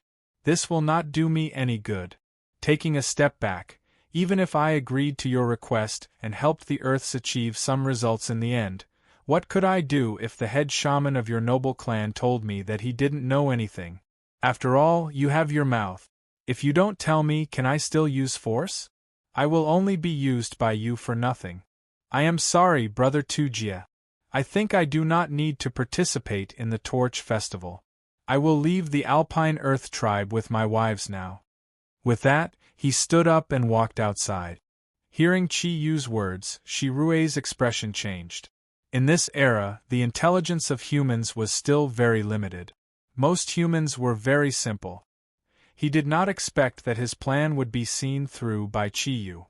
Under Shirue's wise gaze, he felt as if he was naked and had nothing to hide. Stop! Shirue shouted. Immediately, a dozen or so Alpine Earth Tribe warriors rushed in from outside the cave and pointed their simple stone and wooden javelins at Chiyu. Chiyu smiled calmly and said without turning his head, "What? Does Chief Shirue want to use force to keep me here? It's a pity that all of you do not have the strength to do so." A dignified aura surged out from Chiyu's body. It was not a simple dignified aura, but a powerful aura that was filled with pressure. An aura that should have been formless, but at this moment, Chiyu seemed to have become the center of the world. An irresistible pressure filled every corner of the cave, causing the Alpine Earth Tribe warriors who had just entered the cave to reveal intense fear in their eyes. Not a single one of them could hold onto the javelins in their hands, and some of the weaker ones even fell to the ground under the immense pressure, their bodies trembling. Even experts like Shirue and Tujia could not withstand Chiyu's pressure. Shirue was shocked to find that Chiyu's pressure was mainly directed at him. In that instant, the ability that he had always been proud of was completely suppressed by Chiyu's aura.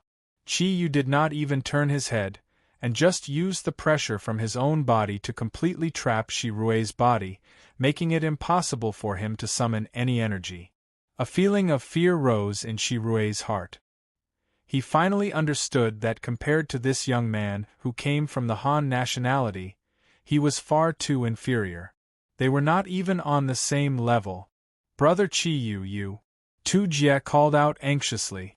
Then, he also could not withstand the pressure from Chiyu, and could not make a sound. Chiyu slowly turned around, and a silver light flashed in each of his black eyes. All the pressure disappeared in an instant.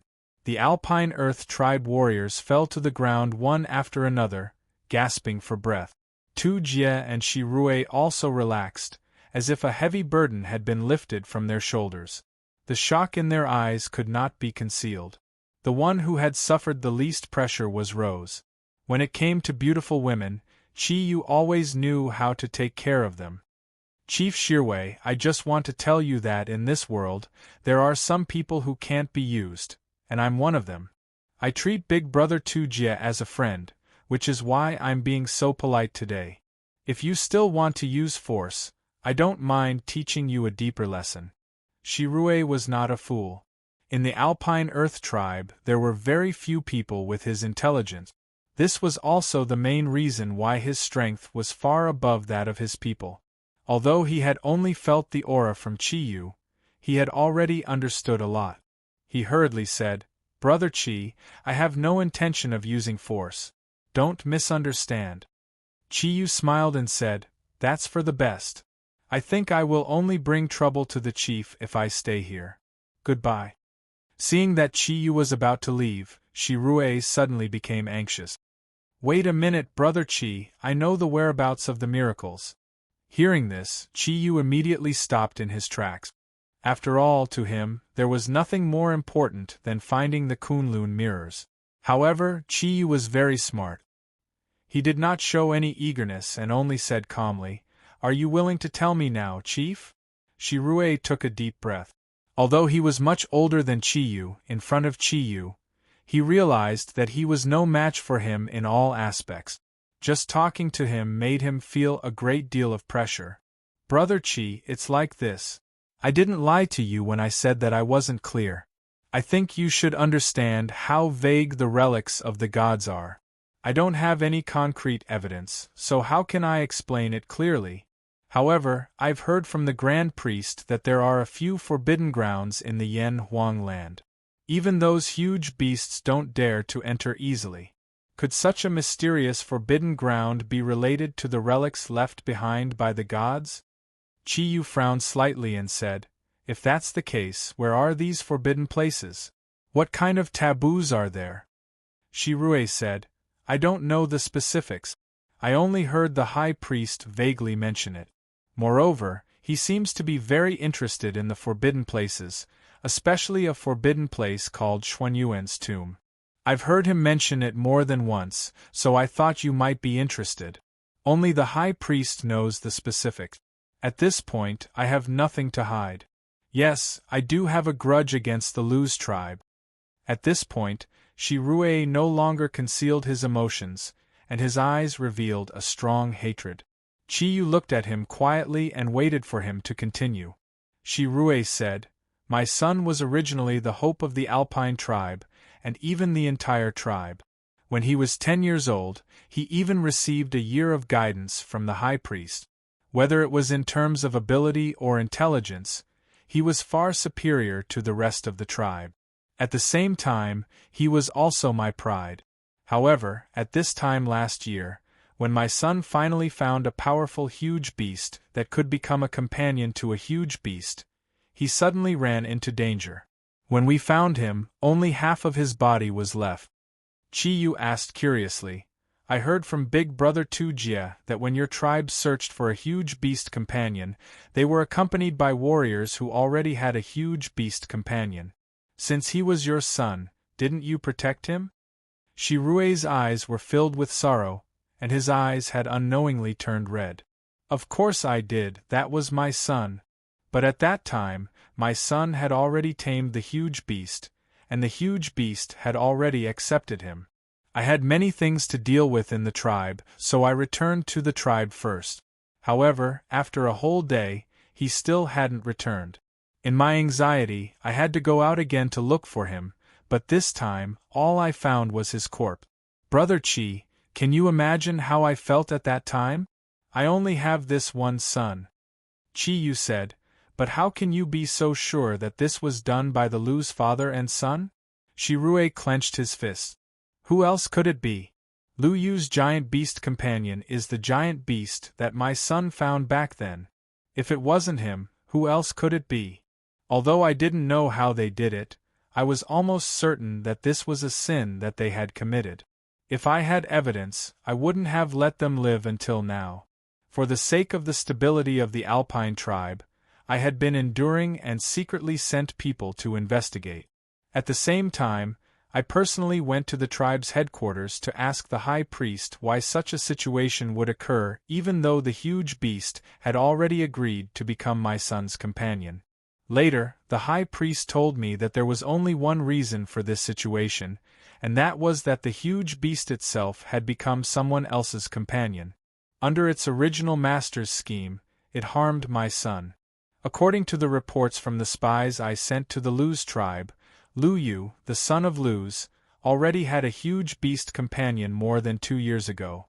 Although this was a secret, it wasn't that no one knew about it. It was just that no one had seen what his huge beast companion looked like. With this information, I was even more certain of my judgment. Using this year's time, the subordinates I sent out gradually came back with all kinds of useful information. All kinds of clues could show the sinister intentions of the Lu's father and son. Unfortunately, I didn't have direct evidence, otherwise, I wouldn't have waited until now. Chi-Yu said, "Since you are the chief of the Alpine tribe, the Lu's father and son are obviously trying to replace you. If that's the case, I think you have many ways to deal with them. Why do you have to look for evidence? You should know that if you want to pin a crime on someone, you can always find a way to frame them. I'm afraid that you have other reasons for being able to endure until now." "You're right, I'm the chief of the Alpine tribe, and the power I have isn't something that a single tribe can resist. However, I'm the most powerful chief of the Alpine tribe in Lusnai City. If I were to deal with him, it would definitely cause a huge commotion within the Alpine tribe. All these years, the Alpine tribe has finally developed, and I don't want our people to suffer because of internal strife.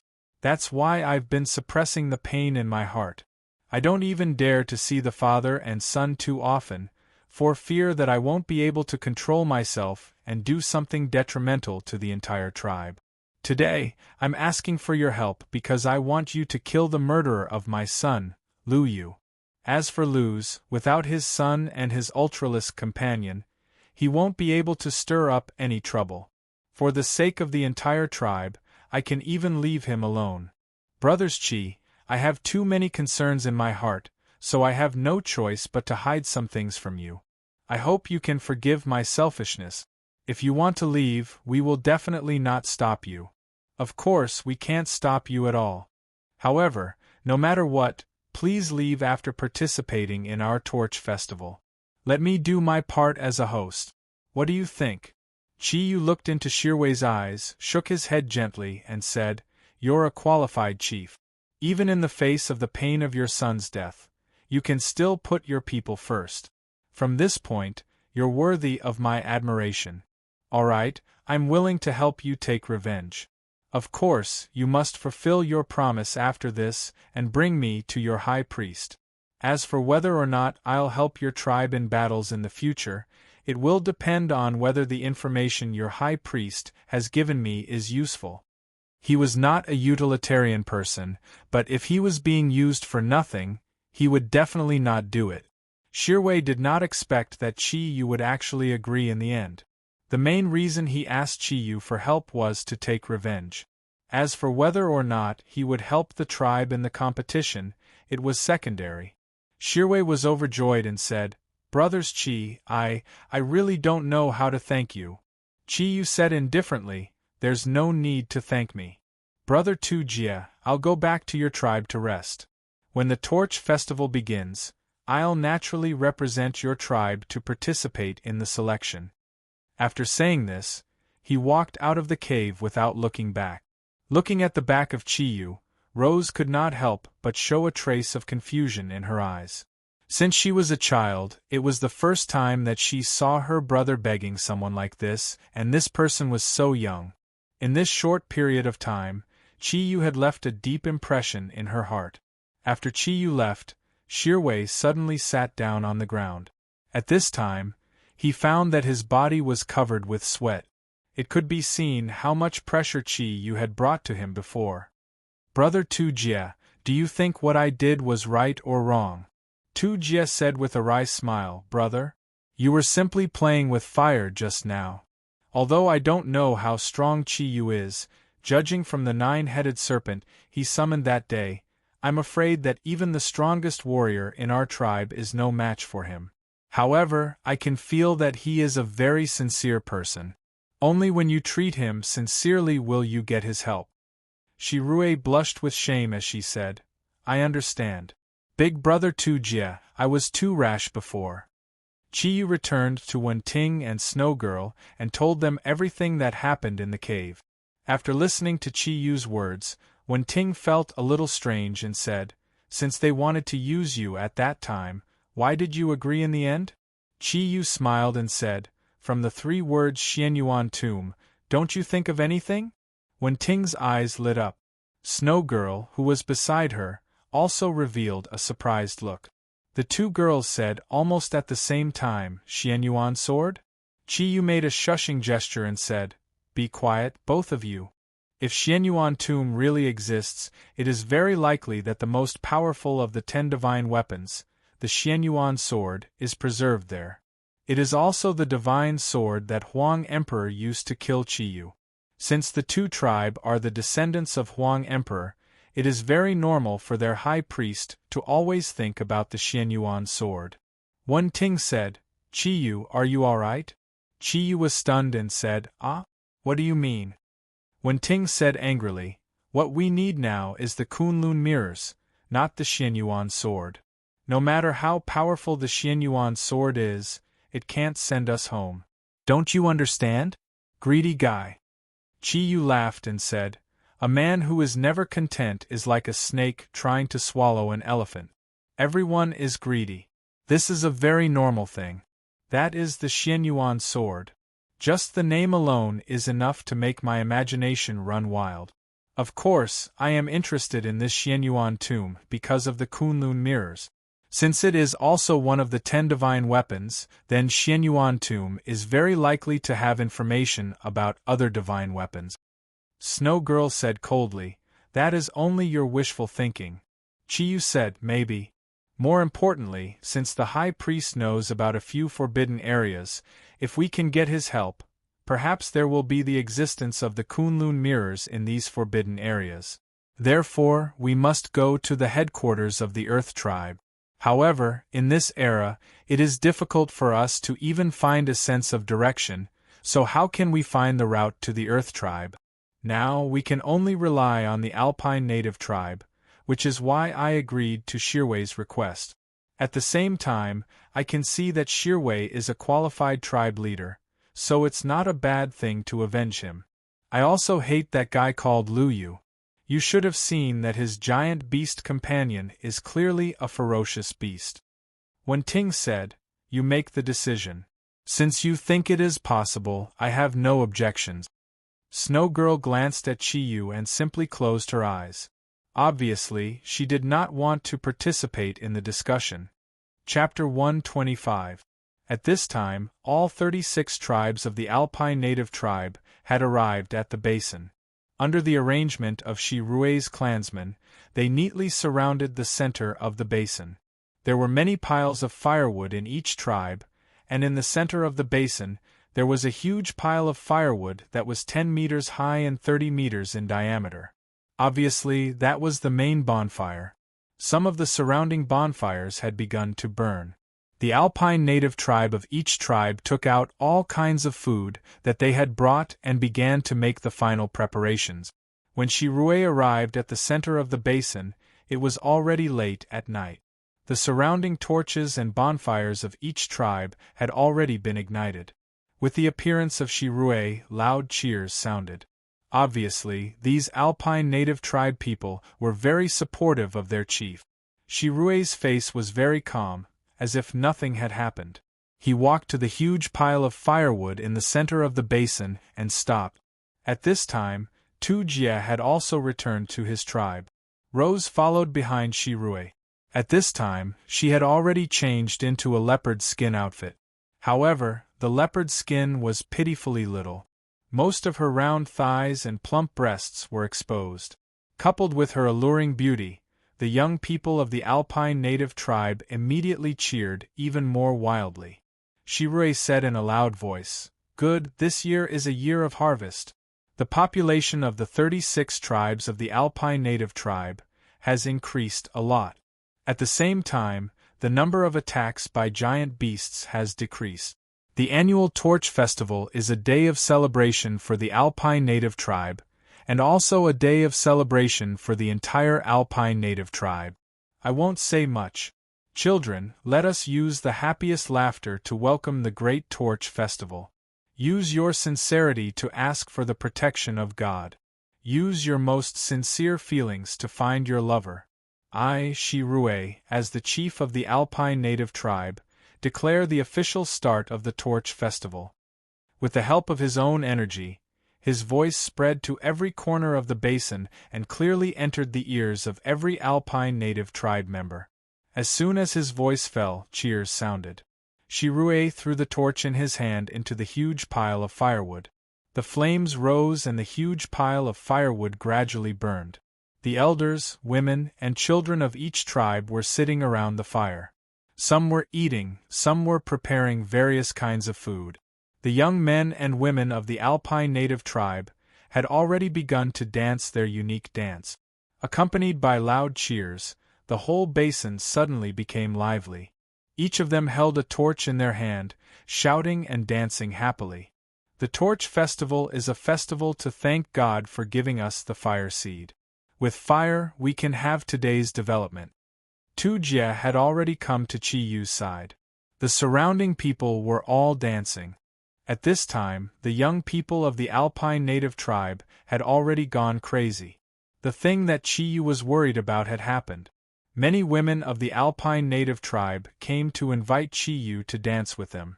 Since Chi Yu had publicly declared that Wen Ting and Snow Girl were his wives, no young man came to harass them. Fortunately, Snow Girl released her icy aura in time, scaring away the girls who came to invite Chi Yu. Otherwise, Chi Yu might have already been surrounded by thousands of flowers. Chi Yu asked, "When does it start?" Of course, Tu Jian knew what he was referring to. He lowered his voice and said, "The Torch Festival is a festival of celebration. I'm afraid it will be lively for a long time. The warriors who are participating in the selection have already gone to prepare. When the central bonfire is extinguished, that will be the time for the selection. When the bonfire is still burning, it will be our time to celebrate." Chi Yu smiled and said, "Big brother Tujia, you should go and have some fun. Since it will be a while before it starts, I'll eat something first." It hadn't been too long since they came to this era. Although the barbecue techniques of the alpine natives were a little crude, the meat quality of the wild beasts in this era was really too good. Perhaps it was because they hadn't been polluted in any way. They only needed to apply some simple mineral salt to roast the meat into delicious barbecue. Chi Yu enjoyed the barbecue so much that he forgot to go home. The moment the bonfire was lit, the cheers of more than 100,000 people were really infectious. Even Chi Yu and the others couldn't help but feel their blood boiling. However, the way that Chi Yu and Wen Ting expressed their excitement was very simple. They turned their excitement into appetite and ate around the bonfire. Only Snow Girl sat quietly beside them. It was unknown if she was influenced by Chi Yu and Wen Ting, but now, although Snow Girl only ate fruits, her appetite was much bigger than when Chi Yu and Wen Ting first met her. "Why do you only know how to eat? Would you like to dance with me?" A clear voice sounded in Chi Yu's ears. He was stunned for a moment. When he looked up, he saw that Rose had come to his side. The cold breath of Snow Girl seemed to have little effect on her. Although Wen Ting did not look at Chi Yu, when Rose just talked to him, Chi Yu immediately felt that Wen Ting's breath was a little strange. He could not help but show a wry smile and said to Rose, "I'm more interested in eating. Miss Rose, please." At this moment, the leaf on Wen Ting's head suddenly, coincidentally, fell, revealing her white skin and elegant face. Wen Ting slightly tilted her head and glanced at Rose. Rose also saw him at the same time. The next moment, Rose almost left Chi Yu's side at the fastest speed. Although the stars were willing to surround the moon, if it was just a firefly, it was the best choice to stay away from the moon. Otherwise, its faint light would be completely ignored. Time ticked by. When the bonfire in the center was finally extinguished, the cheering crowd in the basin gradually calmed down. Chi Yu discovered that the number of people from the various tribes had decreased significantly. Some of the young men and women who had been dancing merrily had already disappeared. There was no need to ask to know what they had gone to do. Chi Yu glanced at Wen Ting and thought to himself that it would be great if Ting was also willing to have a wild sex with him. When Chi Yu looked at Wen Ting turned back and saw his lascivious eyes. She blushed and said, "What are you looking at?" Chi-Yu smiled and stroked Wen-Ting's face with his right hand. Then he showed his hand in front of Wen-Ting and said, "Look, there is a piece of meat on your face. Look at you, your hands are greasy." Wen-Ting said angrily, "It's like you don't eat enough. Give me some water to wash it." Chi-Yu smiled bitterly and said, "Isn't it a bit?" Wen-Ting rolled her eyes at him and said, "Hurry up, I still want to eat some fruits." Chi-Yu looked at her dumbfoundedly. He was already full, and when they were fighting, Wen-Ting ate no less than him. But now she still wanted to eat fruit. Chi-Yu's eyes fell on Wen-Ting's flat belly and said to himself, "Be careful not to become a big fatso." Wen-Ting showed her little fist to Chi-Yu and said, "Am I fat?" Chi-Yu smiled and said, "You don't need to know. Why don't you let me hug you and feel it?" Although he was teasing her, his hands were already glowing with blue light. The blue light spun like a whirlpool. When it passed by Wen-Ting's skin, it had already helped her take away the grease on her hands and the corner of her mouth. Shirwei had already returned to the center of the field, and Luce and his son had walked over at the same time. Although the bonfire in the center had already been extinguished, the center of the basin was still very bright under the illumination of the torches that were still burning. Luce said in a clear voice, "Today is the Torch Festival. At the same time, it is also the day where we select warriors to represent the Highland tribe in the 4-clan hero competition. I, Chief Luce of the Luce tribe, recommend my son, Lu Yu, to represent the Highland tribe in the competition. If anyone is willing to challenge my son, then please step forward now." The monster that Lu Yu was riding on let out a low roar, and an invisible energy aura spread to the surroundings. The huge wings flapped, and the surrounding flames suddenly dimmed. The basin that was no longer noisy became even quieter. All the people of the Alpine native tribe, who were still present, had their eyes focused on the center of the field. Shirwei looked at Luce indifferently. He was not angry that the other party had usurped his position, but a faint cold light flashed in the depths of his eyes. Chi-Yu knew that it was time for him to show up. Although his skin was slightly different from the Highland tribes, the darkness of the night was the best cover. He did not want to waste too much time, so he was the first to step forward. Wasn't it better to solve the problem as soon as possible? Since Lu Yu dared to participate in the selection with such an attitude, it was obvious that he was the strongest among all the Highland tribe warriors who had a giant beast as a partner. Instead of waiting for others to test him, it was better to solve the problem directly. Chi-Yu of the 2-Jie tribe challenge. Following his standard Highland tribe speech, Chi-Yu had already walked out of the 2-Jie tribe. There was some distance between the 2-Jie tribe and the center of the basin. Chi-Yu did not use his ability, but he walked toward the center step by step. Every step he took was very solid, and his calm eyes were always focused on Lu Yu. Although Chi-Yu's movements were not fast, the expressions of the people in the center of the basin changed slightly. Shirwei showed a happy smile, but Luce's expression became serious. The one who felt it the most was Lu Yu, who was being stared at by Chi-Yu. Others might not be able to feel anything from Chi-Yu, but Lu Yu could feel it very clearly. Although Chi-Yu was not walking fast, his body seemed to have merged with everything around him, so Lu Yu could not see him clearly. At the same time, with every step Chi-Yu took, Lu Yu could clearly feel the pressure on his body increasing. Even the winged lizard he was riding was roaring uneasily, and its powerful front claws left deep marks on the ground. Chi-Yu only stopped when he was 20 meters away from Lu Yu. Luce could not help but ask, "Are you from the 2-Jie tribe? Why haven't I seen you before?" Chi-Yu smiled indifferently and said, "There are hundreds of thousands of us from the Alpine native tribe. Do you think Chief Luce can remember everyone's face? I am a warrior from the 2-Jie tribe. Whether it is the chief or the chief of the 2-Jie tribe, they can all prove it." Shirwei nodded and said, "That's right. Chi-Yu is a warrior under 2-Jie tribe. His ability is outstanding, and he is a suitable candidate to participate in the selection.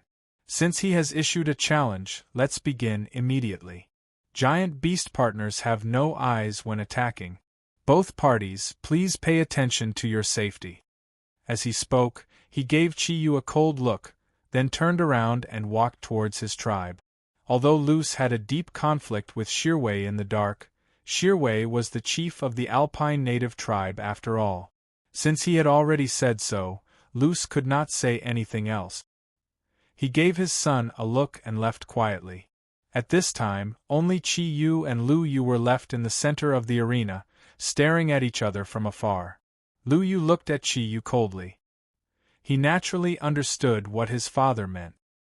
He had never seen this young man named Chi-Yu before, but in his mind, he must be a warrior trained by Shirwei and Tujia. Luce naturally wanted to destroy this person with his own hands and not give Shirwei any chance to make a comeback. As long as he could achieve good results in the four-clan hero competition, Luce's position in the Alpine native tribe would gradually surpass Shirwei's. When the next chief election came, he might very well replace Shirwei. "Where is your giant beast partner?" Lu-Yu asked in a deep voice. He sat on the back of his winged monitor lizard. Although he did not have any weapons, his body had already emitted a strong aura, resisting the invisible pressure that Chi-Yu brought to him. Chi-Yu's mind was racing. Ever since he accepted the White Lady as his master, he had begun to absorb the energy of the Blue Sea Thunder Pearl and the rock in his body according to the method of the Deep Sea Nether Snake. These energies were integrated by him, and after continuous absorption and filtration, they formed an even thundercloud force that combined with his own thundercloud force. Although his body had reached a new height after the transformation of the source of nature, these energies were still too strong. Over the past few days, Chi-Yu's strength had fully recovered to the four clouds level. He only needed to cultivate for a while more before he could absorb all the energy. The winged monitor lizard in front of him seemed to have a cultivation of about 4,000 to 6,000 years, and Lu-Yu, who was on its back, was completely negligible in Chi-Yu's eyes. Although the monitor lizard looked very strong, it was obviously not a superior beast. At most, it was a middle-level beast. To deal with such a beast, Chi-Yu was confident that he could do it with his current strength. However, if he used his own strength to destroy Lu-Yu, it would definitely cause an uproar. After all, the strength that he had shown was too shocking. Therefore, after weighing the pros and cons, a silver light flashed in Chi-Yu's eyes, and the huge aura of the deep-sea nether snake had quietly appeared. Dark blue and dark purple light condensed in front of Chi-Yu. With a low roar, the deep-sea nether snake's huge body gradually stretched out. When Chi-Yu first saw the deep-sea nether snake, its body was 100 meters long. Later, after its 9 heads recovered, the deep-sea nether snake had always kept its body length within 40 meters due to its lack of energy. At this time, under Chi-Yu's instructions, the deep-sea nether snake's body expanded greatly. In the blink of an eye, it had become more than 70 meters long. When Chi-Yu absorbed the energy of the Blue Sea Thunder Bead, he did not forget about the deep-sea nether snake. Because he wanted to purify the energy of the Blue Sea Thunder Bead, he had to filter out some of the impure energy. The impure energy was very suitable for the deep-sea nether snake, so he simply absorbed all of it. After continuous conversion of his own energy, the deep-sea nether snake's strength had recovered to between 30% to 40% of its peak state. After all, he was now on land. Under the effect of the natural source, he was no longer confined to the sea. Chi-Yu floated up and landed on the deep-sea nether snake's big head, looking at it from afar. The body of the giant lizard was not small. Its wingspan was 7 to 8 meters, and its body length was close to 10 meters. However, compared to the body of the deep-sea nether serpent, which was 70 meters long and had 9 heads, the difference was too big. When the deep-sea nether snake first appeared, Lu-Yu's expression changed drastically. Initially, he was looking down at Chi-Yu, but when the deep-sea nether snake raised its head, Chi-Yu was already looking down at it from 20 meters in the air. The huge pressure that a superior vicious beast brought to a middle-rank vicious beast made the giant lizard with 6,000 years of cultivation roar uneasily. Its huge body had already begun to retreat quietly. Snakes were the lizard's natural enemies, and the deep-sea nether snake was the best among snakes. Its 18 eyes emitted a cold gaze. The battle did not need to take place, and the surrounding alpine native tribe people knew who won and who lost. Of course, Chi-Yu knew that it would take a long time for the deep-sea nether serpent to recover to its peak strength. However, against this lizard, Chi-Yu knew that it would take a long time. However, some deterrence was enough to deal with this giant lizard. A faint silver light slowly flowed around Chi-Yu's body, and his gaze gradually became fierce. Kiran's aura was cleverly hidden by Chi-Yu, but the pressure that was emitted from above still made Lu Yu's heart turn cold. Lu Yu obviously felt the deep-sea nether snake's power, but he could not retreat at this time. If he admitted defeat without even putting up a fight, his status among the alpine native tribe would definitely plummet. By that time, perhaps the loose tribe would never be able to rise again. Thinking of this, Lu Yu forced himself to focus. His hands quickly tapped on the back of the winged lizard. In his mind, he was not at a complete disadvantage. After all, his giant lizard was a variant of the ferocious beasts, and it had the ability to fly. As long as it faced the snake in the air, it would at least occupy an invincible position. The giant lizard's huge wings flapped violently. Just when the torches in the basin were almost extinguished, the giant lizard's body had already risen into the air. The huge body had already soared into the sky. Although the speed of its flight was not fast, it was still able to bring its huge body into the sky. Chi-Yu did not stop Lu Yu and the giant lizard from flying. As he watched the giant lizard fly higher and higher, he could not help but show a hint of disdain. As the saying went, heaven's wrongs can be forgiven, but one's own wrongs are the hardest to bear. Aren't you flying? All right, then I'll let you fly to your heart's content. The wind in the air began to fluctuate violently, and one could vaguely see green vortexes constantly spinning in the air, bombarding towards Chi-Yu from all directions. After all, Lu Yu was considered a smart person among the alpine native tribe. He knew that the deep-sea nether snake was very difficult to deal with. Only by killing Chi-Yu would he be able to achieve the final victory. Perhaps he could even get another giant beast partner, and keep Chi-Yu as his own. Therefore, he urged the giant lizard to launch an attack, and it was completely aimed at Chi-Yu, who was on the snake's head. However, he did not know that the most dangerous thing was not the snake, but the person who controlled the snake. An attack of wind energy? Chi-Yu looked at the vortexes with a strong cutting force in contempt. He did not even move.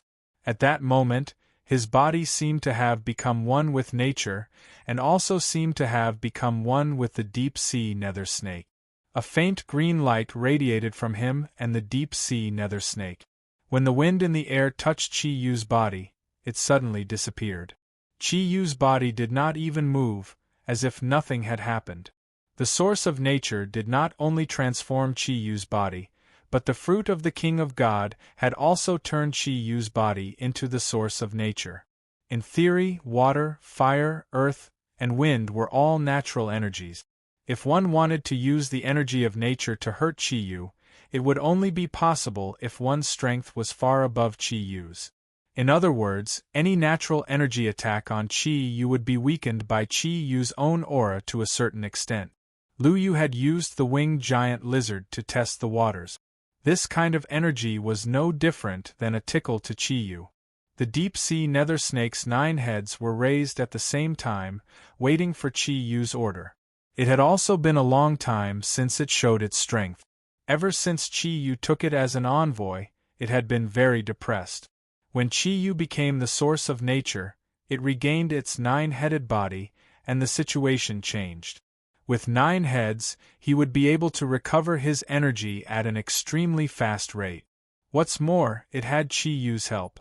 All vicious beasts like to fight, and it was no exception. At this time, facing an enemy that was obviously not as strong as itself, who wouldn't know how to beat a dog when it was down. Chi-Yu originally wanted to let the deep-sea nether snake show off its strength to hide its strength. The deep-sea nether snake was not his giant beast partner, but his envoy. Giant beast partners communicated through some special communication method. Chi-Yu and the deep-sea nether snake were connected. There was nothing closer than their relationship. Chi-Yu just had to use his mind, and the deep-sea nether snake already understood what he meant. The 18 snake eyes lit up at the same time. The purple snake eyes shone with a cold light in the night, and it was so clear. Circles of invisible energy spread around wildly. The deep-sea nether snake's energy had begun to play a full role. A blue barrier appeared above Chi-Yu's body, and the transparent blue light looked very clear. It was the defensive energy in the form of water energy. At this time, the winged giant lizard in the air had begun to attack again. When Lu Yu saw the huge snake eyes lit up below, he felt a strong sense of uneasiness. His hands kept patting the giant lizard's head, as if he was having a cramp. The giant lizard opened its mouth and spat out a mouthful of purple mucus. The mucus was condensed into the shape of an arrow by the wind energy in the air. With a sharp whistling sound, it almost flashed and arrived above Chi-Yu's head. Through observation, Chi-Yu could tell that this lizard possessed at least 2 attributes. Wind was only one of them, while the other attribute was likely corrosion. This could be seen from the mucus that usually dripped from its mouth.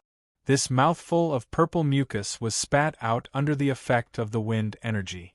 It was obvious that this was the lizard's true strength. Seeing that the opponent's attack was about to arrive, the deep-sea nether snake let out a deep roar, and the 9 snake heads moved at the same time. Other than the head in the center, the other 8 snake heads formed the strongest barrier above Chi-Yu's head like stars surrounding the moon. Just as Chi-Yu expected, the purple energy arrow passed through the deep-sea nether snake's water energy defense barrier and only paused for a moment before it continued to fly toward him.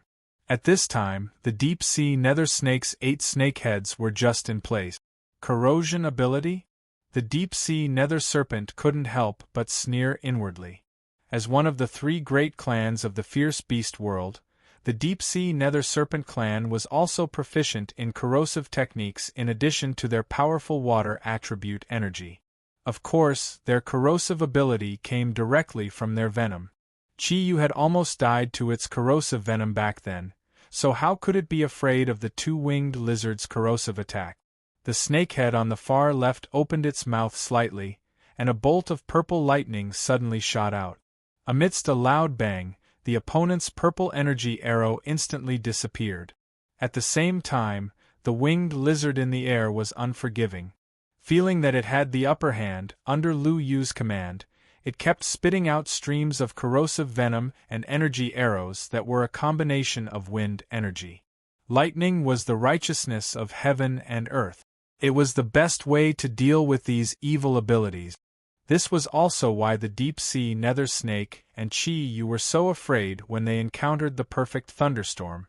At this time, the deep-sea nether snake had the ability to use lightning. Seeing that the giant lizard in the air kept spitting out corrosive venom, it calmly spat out lightning. It did not attack the opponent, but it accurately dissolved the attack of the giant lizard. Lu Yu was still very experienced in actual combat. When he saw the deep-sea nether snake using lightning to deal with the 2-winged lizard's attack, he cleverly urged the 2-winged lizard to fly higher, using gravity to increase the attack power of the corrosive venom arrow. Moreover, the further the distance, it could also weaken the deep-sea nether snake's lightning ability, so there was no need to worry about the deep-sea nether snake suddenly launching an attack. However, after launching a few rounds of attacks, Lu Yu already felt that something was wrong. For some reason, the surrounding air seemed to be a little cold, and an oppressive feeling constantly came from all directions to his body. Even the body of the 2-winged lizard had become a little slow. For some reason, when Lu Yu panicked and felt where the oppressive feeling came from, the originally dark sky suddenly lit up. It was the light of lightning. Although it was only a slight flash, it allowed Lu Yu and the people of the Alpine tribe below to see large patches of dark clouds in the sky. As the lightning flashed, the sound of rolling thunder could be heard. As the dark clouds in the sky rubbed against each other, the invisible pressure became even greater. The wind was blowing gently, but the lightning seemed to be accumulating energy as it fluctuated slowly. Lu Yu suddenly noticed the dark clouds and lightning in the sky, and he immediately realized that something was wrong. The giant snake below was using the ability of lightning. This was obviously caused by it, and it could trigger a celestial phenomenon. How could he resist it? At this time, Lu Yu no longer had any desire to win. He immediately urged the two-winged lizard to fly diagonally to the side, trying to leave the area covered by the dark cloud. The deep-sea nether snake's 18 snake eyes revealed a cold light. Want to run? Is it too late? A purple halo surrounded the huge body of the deep-sea nether snake. In the dark night, it seemed to be full of a terrifying aura. Then, a huge thunder suddenly sounded in the sky, and the dark clouds were completely revealed under the illumination of countless flashing lightning. A fierce roar came from the mouth of the deep-sea nether snake. Almost in an instant, hundreds of lightning bolts came crashing down, and Lu Yu and his giant lizard were the core of all the lightning. At this time, Lu Yu controlled the two-winged lizard to fly above the heads of Chi Yu and the deep-sea nether snake, and it had not yet flown away. How fast was the speed of lightning? Even the flying speed of the golden-winged eagle could not be compared to it. Seeing this scene, Chi Yu could not help but laugh. This move of the deep-sea nether snake was clearly imitating his own Kirin's 100 lightning strikes. However, its lightning energy was obviously not as smooth as his own Kirin's thundercloud force, so it needed to use the celestial phenomenon to accumulate energy before launching an attack. However, it was enough to deal with the two guys in the sky. There was no need to destroy them. As long as the giant lizard lost its ability to fly, they would fall from their current height. Not to mention flesh and blood, even if they were made of steel, they would be turned into discus. The unlucky two-winged lizard did not even have the chance to dodge, and it became the target of the lightning. In the loud bang, it did not even have the chance to scream. Its huge body had already fallen from the sky. Its wings were completely broken under the special care of the deep-sea nether snake. At the same time, the scales on its body had completely turned black. Chapter 126. Lu Yu's body gradually grew from a dark yellow dot of light. Chi Yu's expression changed slightly. He knew that it was easy for him to dodge, but it was impossible for him to dodge the deep-sea nether snake's huge body. He did not want the deep-sea nether snake, who he had worked so hard to establish a friendship with, to suffer any harm.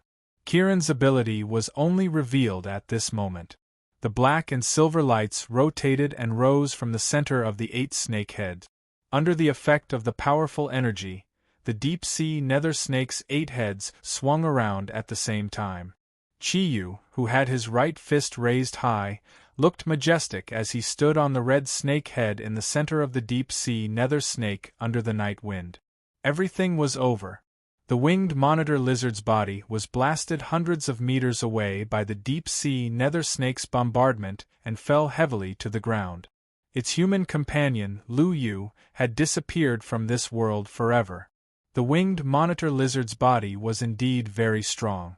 It did not die immediately after falling from such a height. Its huge body kept rolling on the ground, leaving shocking marks.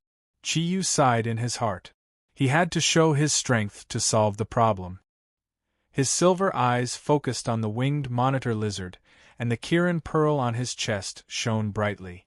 A layer of dark red light floated out and enveloped the winged monitor lizard's huge body. The Devour skill did not disappear because Chi Yu had restored Kirin's arm.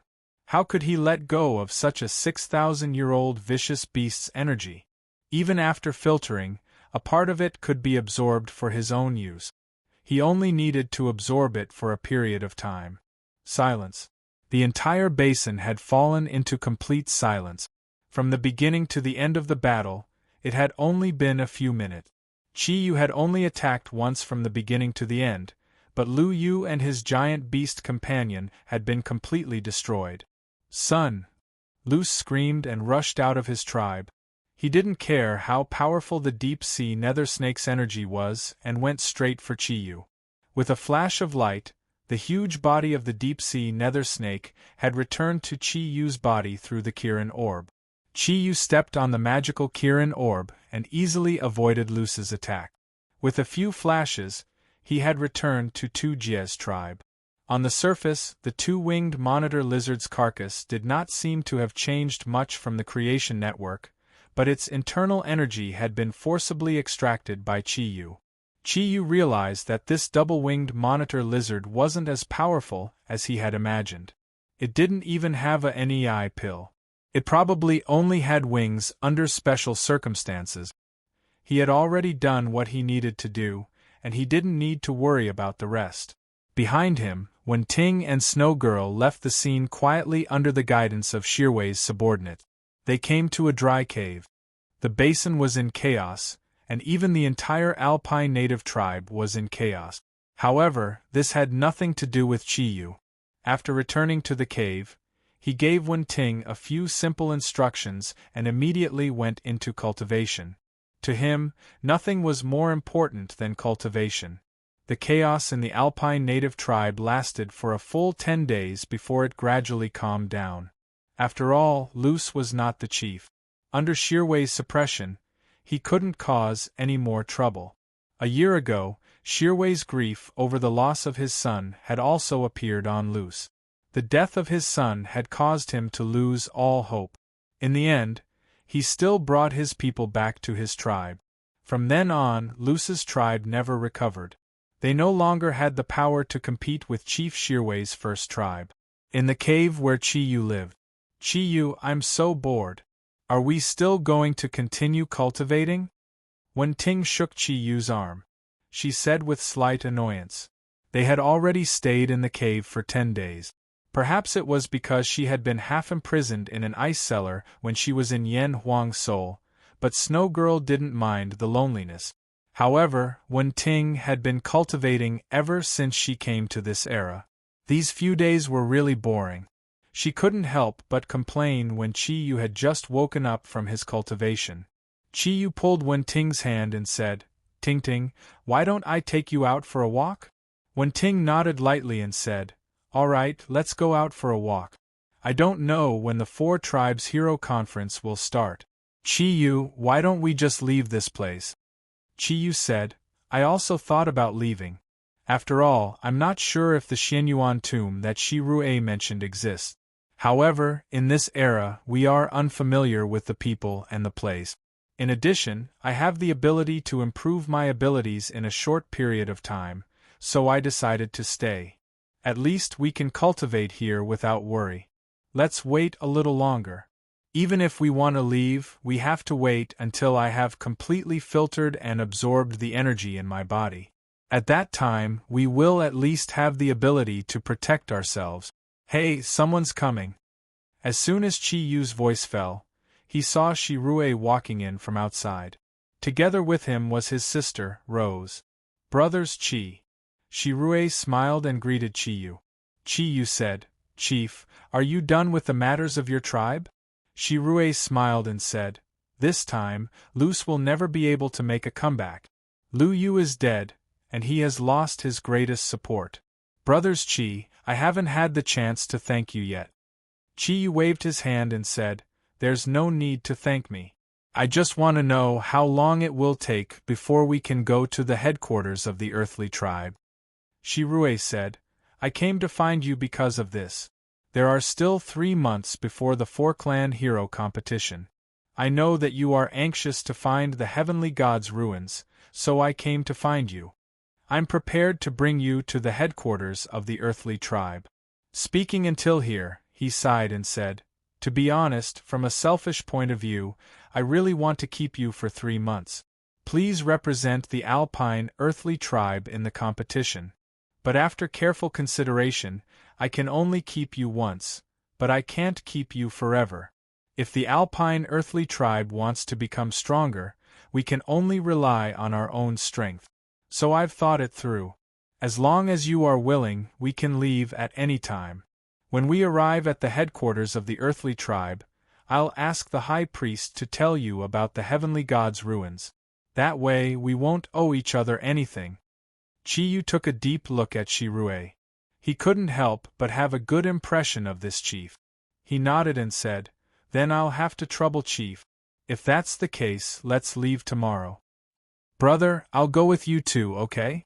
I haven't been back to the earthly tribe for a long time," Rose said in a sweet voice. Although she was talking to Shirue, her eyes were always on Chiyu.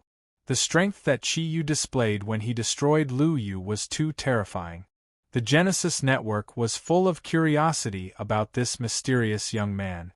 Although she was once frightened by Wenting's beauty, she had always been generous and did not give up the plan to explore the mystery of Chiyu. Shirue frowned and said, "You're not allowed to go. Little girl, you're not young anymore. If you continue to act so crazily every day, you won't be able to survive. I'll see how you're going to get married in the future." "Brother," Rose said in a dissatisfied voice. Shirue shook his head and said, "I said no means no. Alright, Brother Chiyu, we're leaving. Please get ready. I'll send someone to call you tomorrow morning, and then we'll go to the headquarters of the earthly tribe together." After that, he directly pulled the dissatisfied Rose out of the cave where Chiyu lived. No one knew his sister better than him. Although Chiyu was outstanding, he also felt danger from Chiyu. After all, the strength that Chiyu had displayed was too strong. He didn't want anything to happen between his sister and Chiyu. Wenting laughed and said, "I didn't know. Even Black Rose likes you. I really don't know what's so good about you." Chiyu laughed and said, "Don't you think that I, your husband, am very handsome?" Wenting stuck out her tongue at Chiyu and said, "Who's your wife? Are you married?" Chiyu scratched his head. This was really a problem. If he could really return to his own era, who would he marry? He didn't want any of his women to be wronged.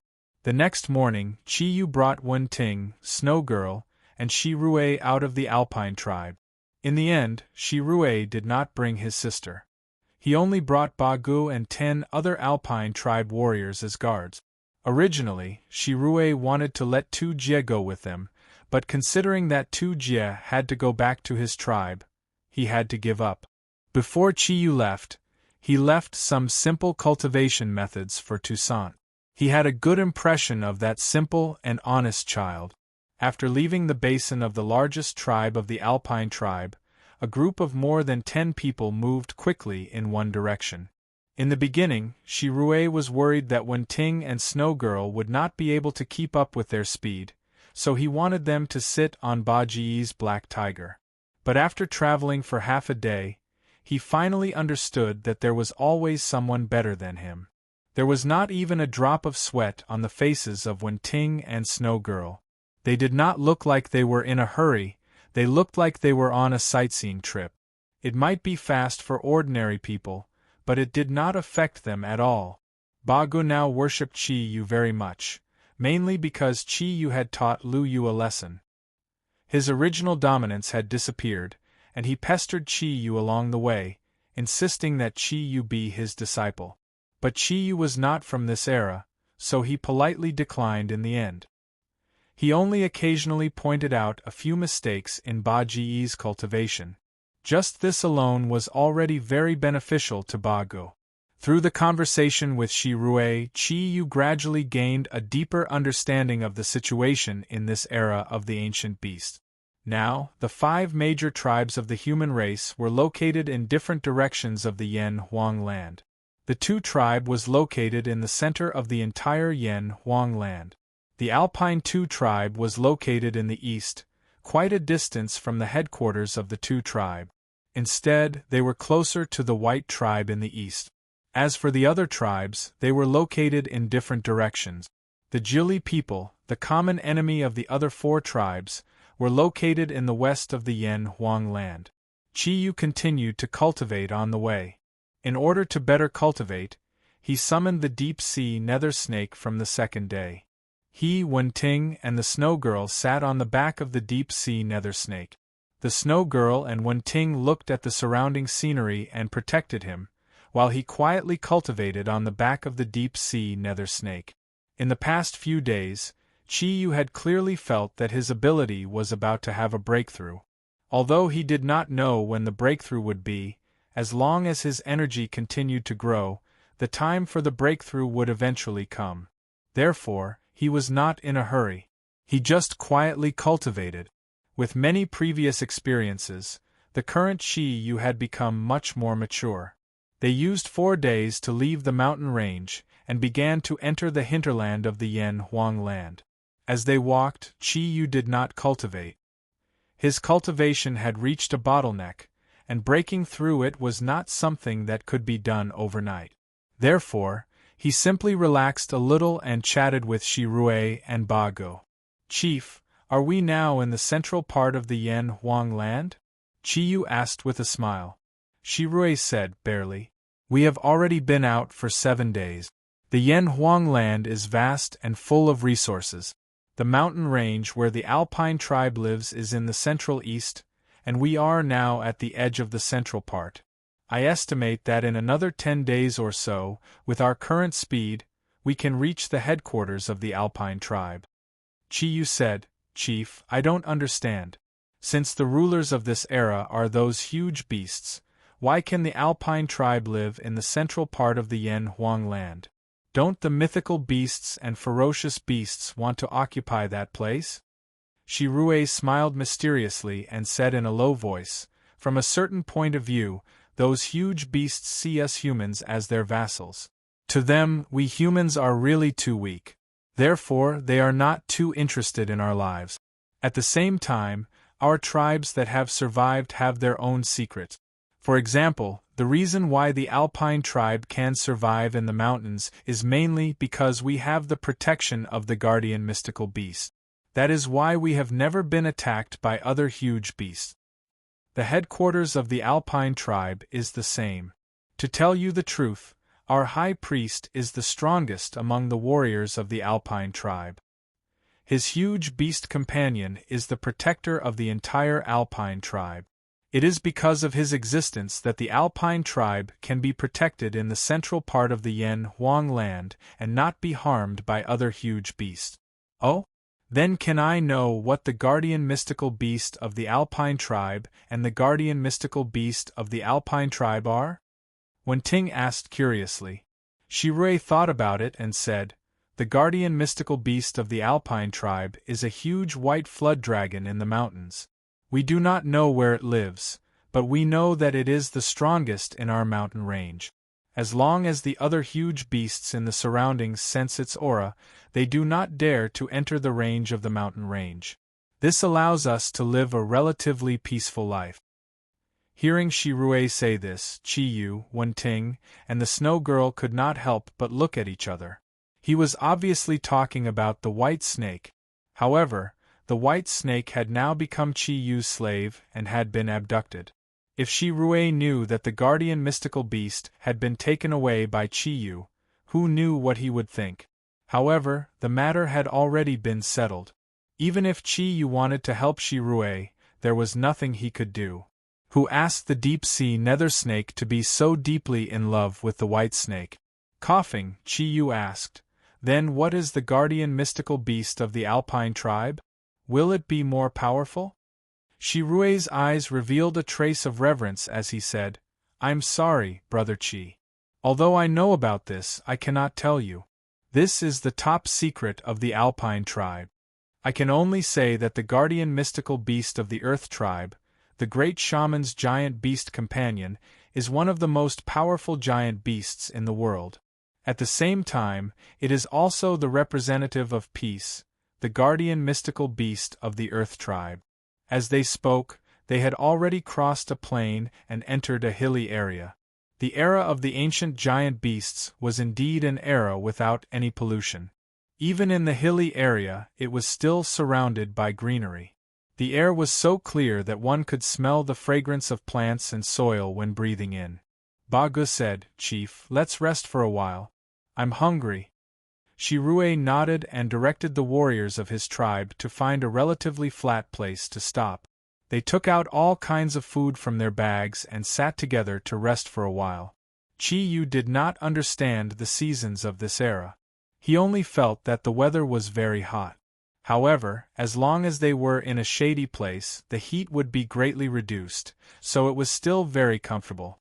A loud chirp rang out in the sky. Everyone looked up at the same time and saw a giant bird appear in the sky without them noticing. Under the sunlight, the body of the giant bird shone with a golden light, which was very obvious in the sky.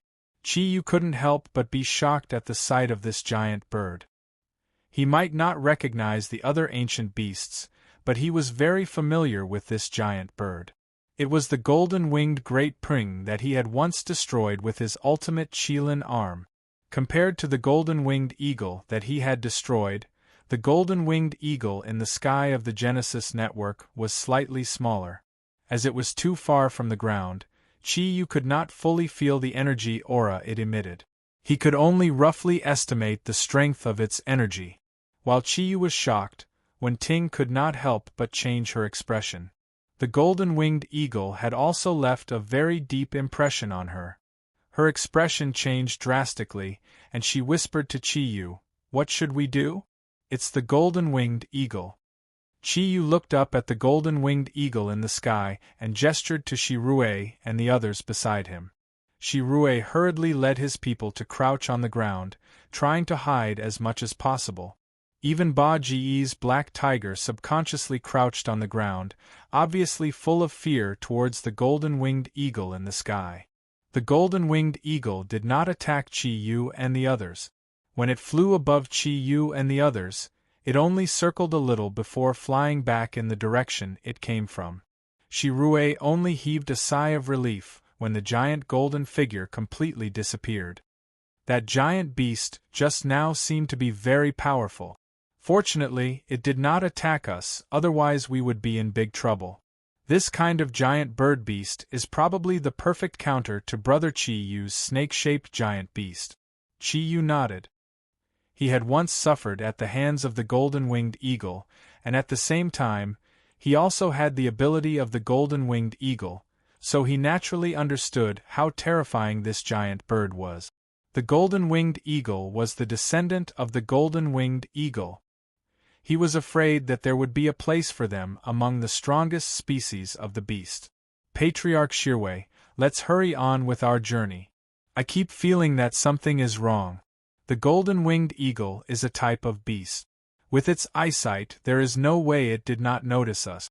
Under these circumstances, it actually left quietly and did not attack us. I'm afraid it has some other goal. We should hurry up and get to the headquarters of the earthly race as soon as possible. A single great golden-winged eagle was no longer able to instill fear in Chi-Yu, but the great golden-winged eagle in the sky was probably not much weaker than the 10,000-year great golden-winged eagle he had encountered before. What worried Chi-Yu even more was that the golden-winged eagle had left quietly. If it had other clansmen, it would be very difficult to deal with them. After all, this was the era of the ancient beasts. Who could guarantee that there would not be many golden-winged eagles? Shirue nodded and said, "We are already moving quite fast. I'm afraid it will not be easy to increase our speed." Chi-Yu said, "I have an idea. Leader Shirue, why don't you let us see your giant beast companion? If we all use our giant beast companion to move forward, our speed will naturally be greatly increased." Of course, he could fly with Snowgirl, but Wen-Ting did not have the ability to fly. Moreover, they needed Shirue to lead the way, so they could only choose to travel on the ground. Shirue nodded and said, "All right then." He carefully took out a white object from his pocket. Upon closer inspection, it seemed to be made of the bones of some kind of animal. It was about 4 meters long and hollow. He brought the white object to his mouth and gently blew on it. A faint whistle came from the creation's network. The whistle was not strong, but Chi-Yu could clearly feel that a sound wave was quickly spreading in all directions. No wonder he had not seen Shirue's giant beast companion. It turned out that he had such a long-distance summoning method. After a while, an orange-red figure sprinted from afar. The figure was extremely fast.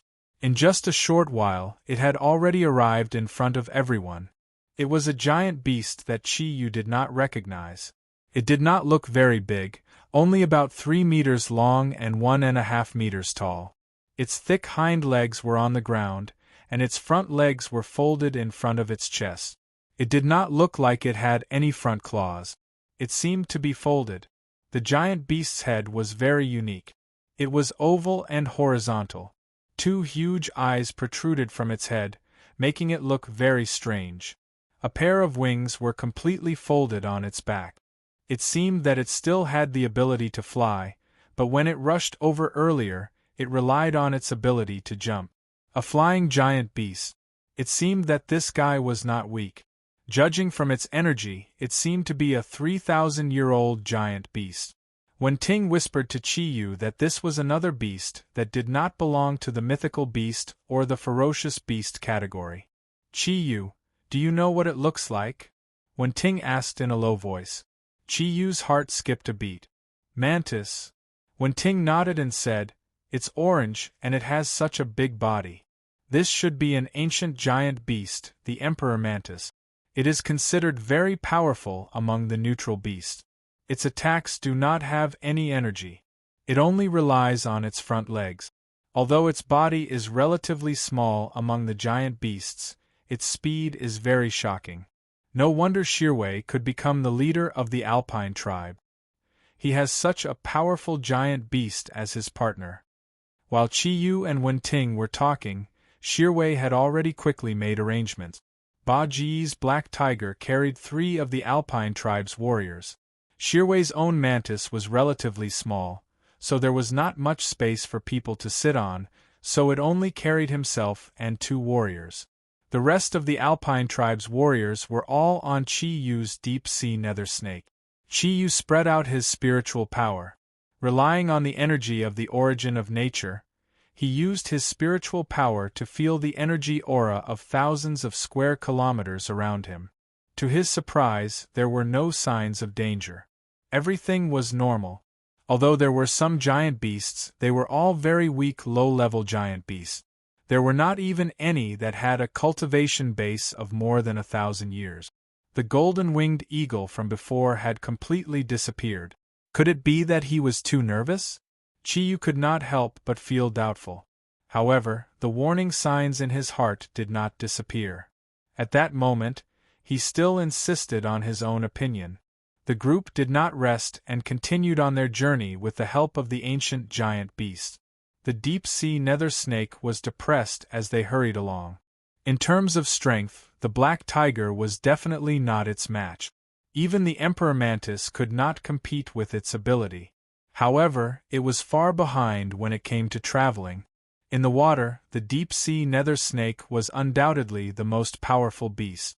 It used its body to its advantage, and its speed in the water was absolutely unparalleled. However, on land, it could only rely on its huge body to move about. Compared to the black tiger, which was good at running, and the Emperor Mantis, which relied on speed, it was a far cry. Fortunately, Chi-Yu saw the deep-sea nether snake's predicament. With the support of his own wind thundercloud force, the deep-sea nether snake's huge body was barely able to keep up with the other 2 giant beasts. Using this method of traveling, the group's speed immediately increased greatly. In just 1 day, they had already traveled the equivalent of 5 days' journey. According to Shirue's estimation, if they rushed at full speed for another day, they would be able to reach the headquarters of the Earth Tribe. During the day of traveling on the Genesis network, Chi-Yu used his spiritual power to explore the surrounding situation several times, but he did not find anything unusual. His originally nervous state of mind subconsciously relaxed. However, he, Shirue, and the others did not know that a huge crisis was gradually unfolding around them. How big was an area of 1,000 square kilometers? In fact, it was not very big. If it was a square, it would only be 1,000 meters long on each side. Therefore, the range of Chi Yu's spiritual power was still relatively effective. In the valley 100 miles away from where they were resting, a huge aura was continuously condensing. A handsome young man stood at the bottom of the valley with his head lowered respectfully. There were 3 people in front of him. The person in the middle looked like he was in his 40s. He had long dark blue hair, and his body was covered with a layer of black scales. There was a huge red cross on his chest. It was not a mark, but it was also a scale, but it was different from the scales on other parts of his body. He was only of medium build, and he was not handsome. However, the invisible aura he exuded made all the people and beasts around him seem inferior. Chaos King, according to the Golden Wings investigation during the day, the person you met should be among them, the middle-aged man said slowly. The middle-aged man said slowly. His voice was very strange. Although there were no energy fluctuations in his voice, there were 5 different tones in that short sentence. The handsome young man in front of him said respectfully, "Yes, according to the Golden Wing, that's right. Great King, we must destroy him. We can't let him meet up with the other divine beasts. It's hard to imagine how much damage the 4 lucky clouds will bring to us in the future when they touch Kirin." Chi Yu and the deep-sea nether snake did not expect that the Chaos King, who was scared away by them, would immediately return to the Beast King's place and report about Chi Yu's situation. The appearance of the 4 lucky clouds touching Kirin immediately attracted the close attention of the Beast King. He immediately led his capable subordinates out to look for him. At that time, Chi Yu had already entered Tujia's tribe and was living in a cave. As the source of nature, the aura of nature would naturally cover up his own energy aura. Therefore, he was not discovered by the Beast King and his subordinate. Just a few days ago, after leaving the mountain range, the figures of Chi Yu and the others were immediately confirmed by the beast. After a short period of tracking, the Beast King specially sent the golden-winged eagle to observe Chi Yu's situation. At that time, Chi Yu, Wen-Ting, and the others did not see that the Chaos King was sitting on the back of the golden-winged eagle. In the surroundings of this valley, there were dozens of huge figures lying quietly on the ground. At this moment, a figure that was closer to the group walked out.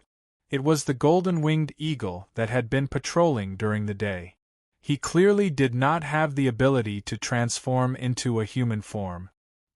He said to the King of Beasts in the center, "Great King, when we were investigating today, we discovered that the Qilin had a messenger. He's a traitor to us beasts." Chapter 127. The Golden Rock Eagle glanced at the person on the left of the Beast King and said, "He's the Dragon King's subordinate." On the left of the Beast King was a middle-aged man who looked to be in his 30s. His skin was very white, and his eyes were deep purple. He was handsome and had very broad shoulders. He was furious when he heard the Golden Rock Eagle's words. Bulsh *T. How could my tribesmen betray me? Great King, don't listen to his lies. The Golden Rock Eagle snorted and said, "How could I lie in front of the Great King? In my opinion, Your Highness Dragon King is feeling guilty. The King of Chaos and I both saw it very clearly. That is indeed your clansman, and he already has 9 heads. The King of Chaos can testify to this." The Beast King's dark red eyes that were hidden in the black fog flickered. He looked at the Chaos King and said, "Is that so?" The Chaos King looked at the person who was called the Dragon King. He hesitated for a moment, but still nodded his head. The Beast King snorted and said, "Deep Sea Hades Dragon King, please explain. I hope you can convince me." The Deep Sea Hades Dragon King was anxious. He quickly stepped forward and bowed to the Beast King. "Great King, this is absolutely impossible. There are 9 deep-sea nether snakes in my tribe. They are all under my control. My younger brother is supervising their cultivation. My loyalty to you has never changed." The Beast King did not speak, but the person on the other side of the Genesis network said disdainfully, "You snakes are cunning. Who knows if you deliberately left a way out for yourself? However, you are really good at choosing. You actually chose an ink Kirin with 4 auspicious clouds. I didn't expect this. I really didn't expect this. This person was taller than the Beast King. He had a hooked nose and a wide mouth. His eyes were filled with malice. His body was covered in golden light. As the light was too intense, it was hard to tell if it was scales or feathers. However, one could be sure that his energy intensity was extremely strong. Although he looked like he was in his 30s, one could tell from his eyes that he was very old. The deep-sea Hades Dragon King said angrily, "Rock, don't slander me. My loyalty to the king is clear. If I want to betray the king, I am willing to accept the most horrible punishment." "Enough," the Beast King said. The deep-sea Hades Dragon King and the Rock King took a step back. The King of Beasts said indifferently, "Deep-sea Nether Dragon King, I believe in your loyalty. However, there's something fishy about this matter. They wouldn't dare to deceive me. Perhaps you have some clansmen who are stranded outside." The deep-sea Hades Dragon King hesitated for a moment and said, "I'm not sure about this. After all, the deep-sea Nether Snake tribe is very large. It might be possible that we have descendants outside. However, even if my descendants became Kirin's messenger, I'm afraid they were forced. The deep-sea Nether Snake tribe and the divine beasts have always been mortal enemies. Great King, you must believe in your most loyal subordinate." The Beast King nodded and said, "How about this? Immediately send out a divine sense to your tribe and see if any of your tribe members have left the sea. Then, report back to me." The deep-sea Hades Dragon King nodded respectfully and glared at the Rock King. Then, he quickly left the bottom of the valley and disappeared in a few flashes. The Rock King said in a low voice, "Great King, do you really believe in this guy?" The Beast King said indifferently, "Rock King, I know that you have always been prejudiced against the deep-sea Nether Snake Dragon King. It's no wonder. After all, you are natural enemies. However, do you think he would betray me? Now, our beast tribe has the absolute upper hand in the battle against the divine beast. Even if he wants to betray me, it's impossible for him to do so at this time. You don't need to say anything more. I know what I'm doing." The Rock King said respectfully, "Yes, Great King. Then, how do you think we should solve the matter of the Ink Kirin? Since we found an opportunity where he was alone, shouldn't we take action?" The Beast King nodded and said, "I didn't expect that the Kirin clan would have an Ink Kirin with 4 auspicious clouds in the process of their gradual decline. They haven't had an Ink Kirin for a long time. I think that this Ink Kirin is likely to be the new king of the divine beast. Under such circumstances, we have no other choice. Even if we have to suffer a great loss, we must destroy it. We can't let the divine beasts have a chance to rise again. However, what I don't understand now is that since he is the new king of the divine beasts, why did he appear alone? Moreover, he was discovered by the Chaos King. Isn't he afraid that we will attack him together? Or this is a trap for a conspiracy?" The Chaos King thought for a moment and said, "Great King, I think this is a possibility. Otherwise, with Ink Kirin's strength, it won't be difficult for him to destroy me. Moreover, he is a Ink Kirin with 4 auspicious clouds that can take human form. His cultivation base is at least close to 2,000 years. Kirin's 2,000 years of cultivation base is definitely higher than our dire beast's 20,000 years of cultivation base. Moreover, being able to take human form means that he is no longer limited by Kirin's lifespan. How could such a powerful Kirin let me go so easily? Therefore, I think it's better to be more cautious in this operation. Even if we don't consider the possibility of traps, just the Ink Kirin's ultimate Kirin arm alone will be very troublesome." The Great Rock Wisdom Monarch said disdainfully, "Chaos Monarch, I think you've been scared out of your wits by the Qilin. We've gathered over 30 holy beasts that are over 10,000 years old, and we even have a great king here. Why would we be afraid of a Qilin? So what if there's a trap? With our current strength, we don't have to be afraid even if we encounter the main force of the divine beast." Those divine beasts are all useless. Do you think they can fight against us?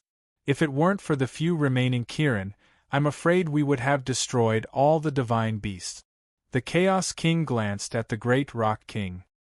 His status among the divine beasts was not as high as that of the Great Rock King.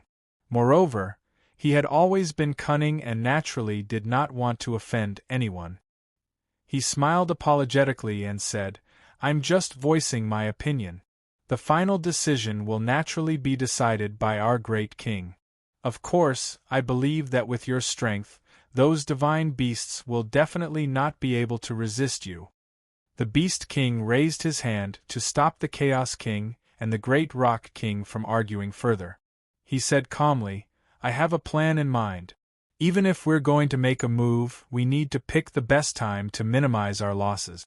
Which one of you is willing to be the main force against that Kirin?" As soon as he said that, the Chaos King and the Great Rock King looked at each other but did not say a word. They were very clear about what the main force against Kirin was. The so-called assistant would be the one to receive all of Kirin's attacks while the other divine beasts would coordinate with him. Otherwise, it would be very difficult for other divine beasts to trap Kirin. Only humanoid divine beasts like them could hold Kirin back. However, in this case, it was equivalent to completely exposing itself to Kirin. Once Kirin used the ultimate Kirin arm, it would be impossible for him to dodge. In the past, when the divine beasts had to use the ultimate Kirin arm to deal with Kirin, this powerful divine beast would try his best to resist the attack power of the ultimate Kirin arm and minimize the losses of the divine beast. Originally, there were still 4 powerful beasts that could transform into human forms under the throne of the ferocious Beast King. However, during the 2 crucial battles with the divine beasts, they all became the main force against the Chilins. They used 4 lives in exchange for the lives of 2 Chilins. It was also from then on that the divine beasts and the divine beasts started to tilt. Now, there were fewer and fewer divine beasts on the Yen Huang continent. They were completely at a disadvantage against the divine beasts. However, who would really be willing to be the main force against Kirin? Transforming into human forms, even a superior divine beast would need at least 20,000 years of cultivation. The longer they lived, the more they cherished their lives. Therefore, when the Beast King raised this question, the Chaos King and the Rock Wisdom King had a tacit understanding to keep quiet. Neither of them took the initiative to answer. The Beast King said coldly, "Why? Are you all unwilling?" The Rock Wisdom King said in a low voice, "Great King, what do you think? Since there is a traitor with the deep-sea Nether Snake Dragon King, and he has become Kirin's messenger, why don't we just let him be the main force against Kirin?" Bullsh *T. The Beast King said angrily, "The deep-sea Nether Dragon King's true strength can only be unleashed in the sea. Instead of letting him be the main force against Kirin, why don't you send your Golden Rock Eagle to attack?" The Rock Wisdom King insisted. However, after becoming a deep-sea nether dragon, he is no longer restricted by the sea. Even if he can't unleash his full strength, the deep-sea nether dragon king should still be able to resist. The King of Beasts snorted coldly. Just as he was about to say something, a gigantic figure leapt towards him from afar. The huge figure stopped 30 meters away from the Beast King, knelt on one knee, and said respectfully, "Greetings, Great King." It turned out to be a giant ape. Unlike ordinary apes, it not only had a 7-meter-tall body, but it also had 3 eyes. Among the dire beasts, it belonged to the 3-eyed demonic ape lineage. Its main strength was not reflected in its attacks, but in some special aspects. The Beast King casually waved the Rock Wisdom King back and said, "We'll talk about who will be the main force later. King Kong, how's the progress on your side?" The 3-eyed demon ape King Kong said respectfully, "According to the king's instructions, I sneaked into the Alpine native tribe and found the human who communicated with Kirin.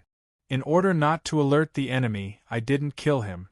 However, I used the demon eye to obtain some useful information from him." The Beast King nodded and said, go on. King Kong said, "It's like this." The Alpine native tribe member said that Kirin claimed to be a Han from afar. He was passing by here to look for the relics left behind by the god. What? The ferocious beast king, who had always been very calm, was shocked when he heard the words Heavenly God's ruins. The aura on his body surged. The Chaos King and the Rock Wisdom King, who were the closest to him, subconsciously took a few steps back before they could barely endure the huge pressure. The relics of the gods, the relics of the gods. No wonder he would wander around the land of Yen Huang alone. So that's why. The ferocious beast king muttered to himself thoughtfully, the divine beasts are now completely suppressed by us. If they want to make a comeback, they must have some special methods. The Creator's Network, and finding the relics of the kami is obviously one of the most direct methods. If they really get their hands on a divine artifact, perhaps the current situation will really change. The Chaos King asked curiously, "Great King, are the relics left behind by the gods really that scary?" The King of Beasts slowly nodded and said, "According to what I know, according to the legends, when the gods left our world, they left behind 10 divine weapons. These 10 divine weapons all possess unfathomable and powerful abilities. Among them, the Bell of the Eastern Emperor, which is ranked first, is able to directly communicate with the gods. It also has the ability to destroy almost everything. I've tried to find these relics before, but I've never found anything." The Rock Wisdom King said, "Respected King, is there a need for us to be afraid of these illusory things?" The Beast King snorted coldly. "Illusory? I've seen the power of one of them with my own eyes. Do you still think it's illusory? Let's not talk about other things. As long as the relics that I've seen are able to fully unleash their power, apart from me, all of you guys here would be turned into ashes in an instant. Even I would find it difficult to resist a fully activated relic." The Rock Wisdom King and the Chaos King's expressions changed at the same time.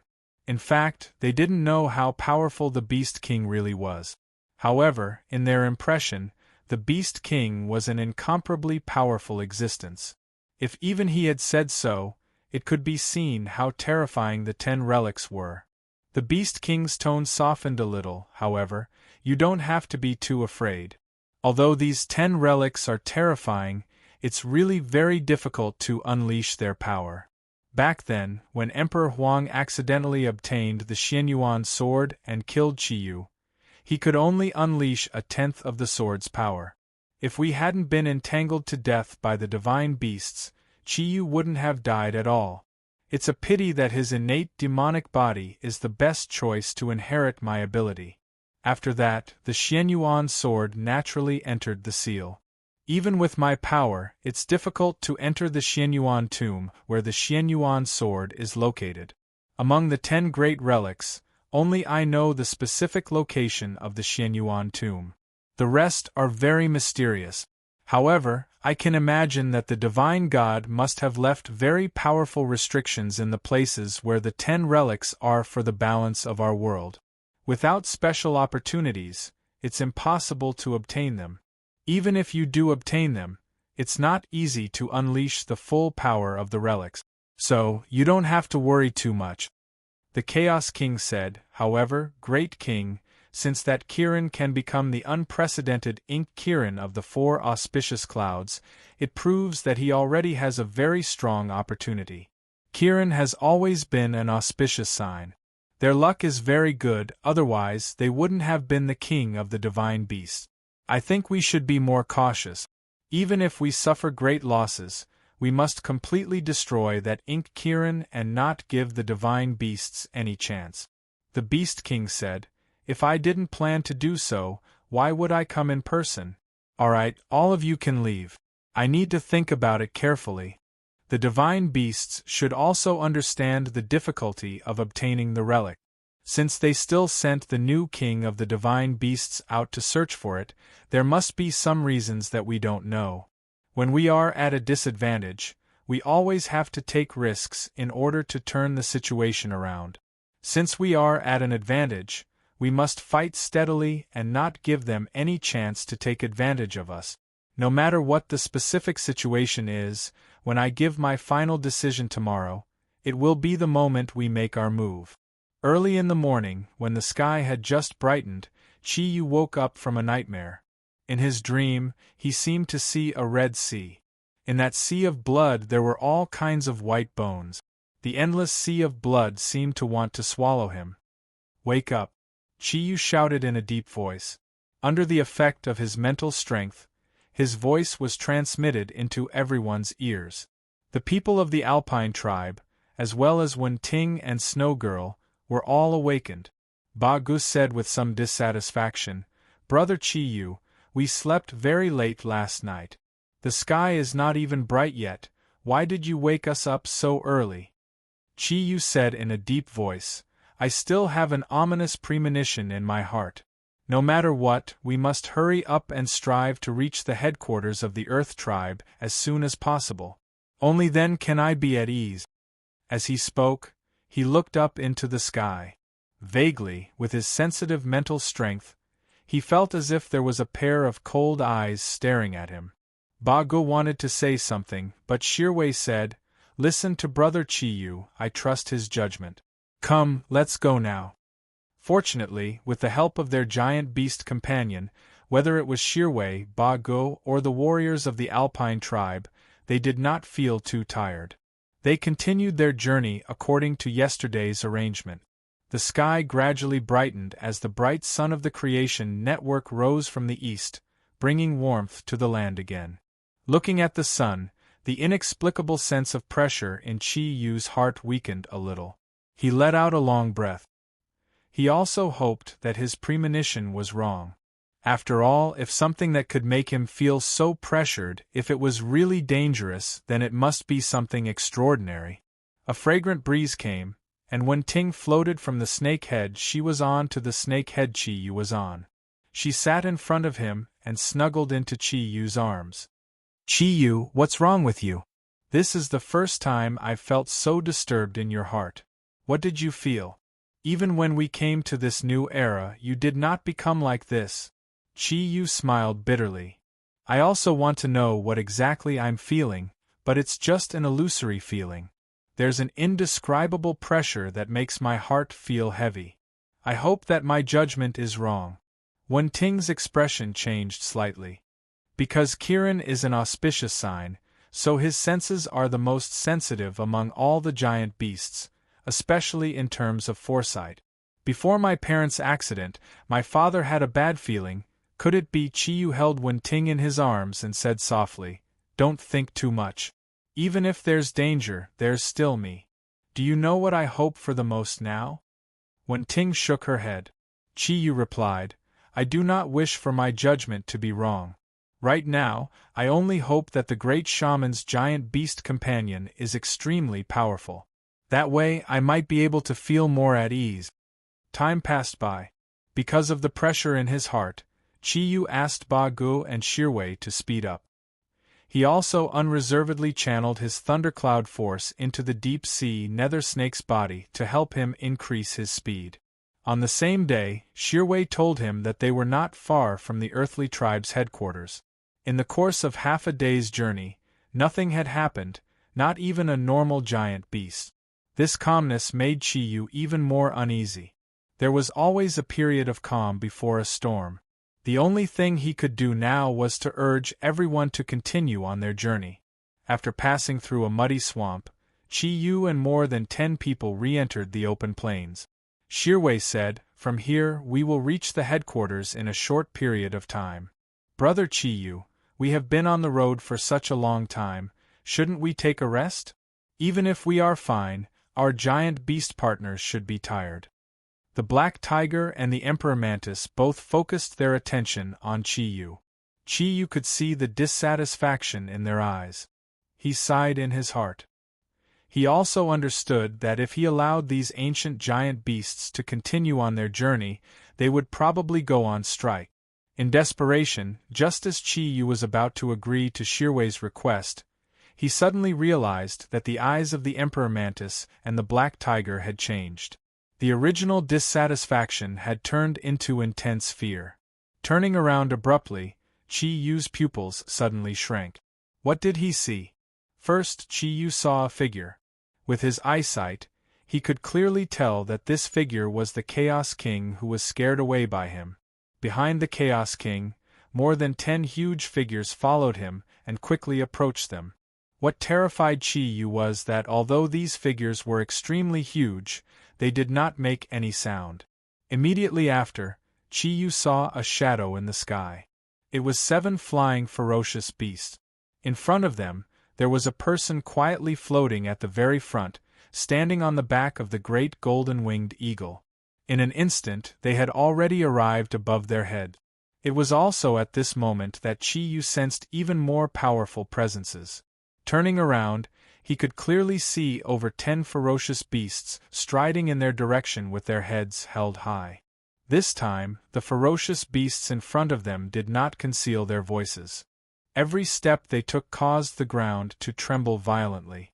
In front of them floated a tall and well-proportioned figure. It was shrouded in black mist, making it impossible to see the figure's true form. The deep-sea nether snake was dumbfounded. This is a bit too exaggerated. Chi Yu, tell me they are not looking for us, right? Chi Yu smiled bitterly and said, "You are just deceiving yourself. Do you believe it yourself?" The deep-sea nether snake's 9 huge heads were all gathered together. It muttered to itself, "Oh my God! The Chaos King, the golden-winged eagle, and that's the 3-eyed magic ape and the X-bull. They are all ferocious beasts. Am I seeing things? That person seems to be from the deep-sea nether snake race. He can transform into a human form, so he must be a deep-sea abyssal dragon. Oh, a deep-sea abyssal dragon that doesn't transform into a human form should be the strongest among the abyssal dragons. Chi Yu, what have you done? Don't tell me you jumped into a well with these guys' children? Why are they all here?" After a brief moment of panic, Chi Yu calmed down. He looked at the pale Shirwei and said, "Chief Shirwei, I'm afraid I brought this trouble. I'm sorry, but I'm afraid I can't protect you. If we fight later, find a way to escape. I will try my best to create opportunities for you. These ferocious beasts' target should be me." As he spoke, his eyes fell on Wen-Ting and Snow Girl. Wen-Ting acted as if nothing had happened. She smiled and said, "Why are you looking at me? I will be wherever you are." Her figure was very light, but there was an unquestionable determination in it. Snow Girl's words were even more resolute, so resolute that Chi Yu had no reason to refuse. "Father, I will not be separated from you again." "What did you call me?" Chi Yu was dumbfounded. A faint smile appeared on Snow Girl's pretty face. "Actually, as early as when we came to this world, with the help of the origin of nature, my 2 personalities have already merged into one.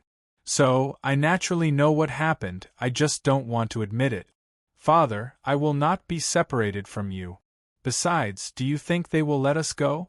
From Snow Girl's somewhat mischievous tone, everyone present could hear her determination to die. Looking at Wen-Ting, and then looking at Snow Girl, Chi Yu smiled heroically. "Well, my precious wife, my precious daughter, then let us face the enemy together. Even if we die, what's the harm in making the ferocious beasts put on such a big formation?" Deep-sea nether snake suddenly said, "I understand, one of these 4 guys must be the ferocious beast king. Last time we scared away the Chaos King.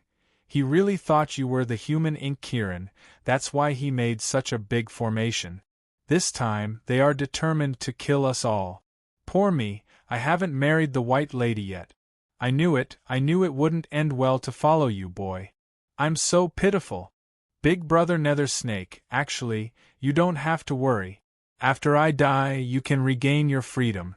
As long as you tell these ferocious beasts that I forced you to be their messenger, I think they should not make things difficult for you." Chi Yu said calmly. He knew very well that he had no chance at all. Even if it was just the Chaos King, he had more than 20,000 years of cultivation.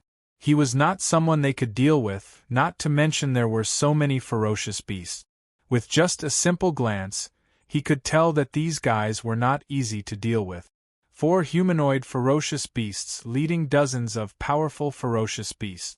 Such a formation could probably deal with any powerful person or giant beast in this world. Even if a deity descended, he might not be able to deal with them, let alone the few of them. After listening to Chi Yu's words, the deep-sea nether snake was stunned for a moment. Its huge snake eyes hesitated for a moment and then it said, "Forget it, I accept my fate. Since I met you, I'm afraid today's ending has been destined. If I betray my master today, I'm afraid the White Lady will never forgive me. Since we can't live to be husband and wife, maybe we can still be together in hell. Damn it, I'm going all out." Chi Yu looked up at the pure blue sky, and there was a trace of confusion in his eyes. Was this the death that was destined to happen to him? "Riwa, Ming Ming, and Shangbing, I'm sorry. I'm afraid I won't be able to see you again, and my Zodiac companions. Master Zagru, everything is over. As Kirin, I will definitely die standing, and use my last life to protect Kirin's dignity." The sudden crisis was something that Chi Yu could not prepare for. Although he had a bad feeling about this, he did not expect that his premonition would come from such a powerful ferocious beast camp. Looking at the approaching ferocious beasts, Chi Yu's heart turned cold. The huge pressure was like a cage that was constantly shrinking, and he could not breathe. The originally clear sky gradually became gloomy after the appearance of the ferocious beast. There were no dark clouds, but the light of the sun had become dim. Taking a deep breath, Chi Yu calmed his surging emotions. He activated the thundercloud force in his body, and his body floated up and stopped about 5 meters away from the ground. All the ferocious beasts stopped when they were 200 meters away from them. Energy rays of various colors slowly lit up, and the energy barrier formed by the ferocious beasts completely enveloped them. At this moment it would be difficult for even a speck of dust to escape. "King of the ferocious beasts, come out." Chi Yu's calm voice spread far and wide. With the thundercloud force in his body activated, a huge shadow of Ink Kirin appeared behind him. The aura of the surrounding ferocious beasts stagnated. The longer they cultivated, the more these ferocious beasts cherished their lives. Although they were here to destroy Chi Yu, they could not help but feel a little frightened when they saw this unprecedented Kirin phenomenon. After all, the deterrent effect of Kirin's ultimate Kirin arm during the era of the ancient beasts was incomparable to any other ability. Chapter 128. Back then, when July only had the 3rd Thundercloud Force, she had faced the siege of the 4 major families' patriarchs. At that time, it had also brought him great pressure. However, compared to that time, the pressure he was under now was many times greater. If it wasn't for the origin of nature helping Chi Yu to completely transform his body, he probably wouldn't have been able to withstand this pressure. Seeing the 4 ferocious beast kings approaching, Chi Yu's gaze became extremely cold. He knew that the combined lifespan of these 4 guys was probably at least 100,000 years. None of them could be fought against by the current subset. However, Chi Yu wasn't afraid. At this time, fear had no meaning. He wasn't even sure if he could use the ultimate Kirin's arm to kill one of them. However, at the same time, he also knew that although these 4 ferocious beast kings were extremely powerful, they were still afraid of him. Otherwise, they wouldn't have mobilized so many ferocious beasts to deal with him. The ferocious beast king looked at Chi Yu and the shadow behind him through the black mist in front of him. He also felt very strange now. The energy aura emitted by Chi Yu was far less powerful than he had imagined. However, it was precisely because of this that he didn't dare to take it lightly. After all, Kirin was the king of divine beasts. He had a strong ability to conceal his aura. The ferocious beast king slowly drifted forward. His body wasn't very prominent among the 4 ferocious beast kings, and his aura wasn't strong. However, when Chi Yu looked at him closely, he immediately had a special feeling. It was as if he had known Fan Fo for a long time. The Kirin blood in his body couldn't help but boil at this time. The 4 thundercloud force didn't need to be controlled and naturally rose to its peak state. The Kirin pearl on his chest shone brightly, and the 4-colored light formed a colored invisible barrier around Chi Yu's body. Are you the new king of divine beasts? The ferocious beast king looked at Chi Yu and asked. Chi Yu smiled indifferently and said, Do you think I am? The ferocious beast king nodded and said, You are calm in the face of danger. You already possess the aura of a ruler. As expected of the unprecedented Ink Qilin who possesses the power of the 4 auspicious clouds. Chi Yu, thank you for the compliment. You guys have set up so many formations today. Is it for me? It's really my honor. The great rock wisdom king snorted coldly and said, You're dead today, no matter what your position among the divine beasts is. Chi Yu put on a curious expression. Did I say that I would leave alive? I'm talking to the ferocious king. I'm talking to the ferocious beast king. Ferocious Chi king and said, I king ferocious force. King and King Wen-Ting and the Snow Lady couldn't help but suck in a breath of cold air. They could naturally tell how powerful these ferocious beasts were, but Chi Yu was still provoking them at this time. Wasn't he digging his own grave? At the same time, they could not help but admire Chi Yu's courage. At this moment, Chi Yu's aura had been as stable as Mount Tai for a long time, which was already very impressive. Hearing Chi Yu's words, a cold light flashed in the Rock King's eyes. His body emitted a golden light that was even more dazzling than the sun. It directly enveloped Chi Yu's body. The King of Beasts did not stop the great Rock Wisdom King. He also wanted to test the extent of Chi Yu's strength. Chi Yu didn't move. Just as the golden light was about to hit him, black and silver light surged out from his left forearm.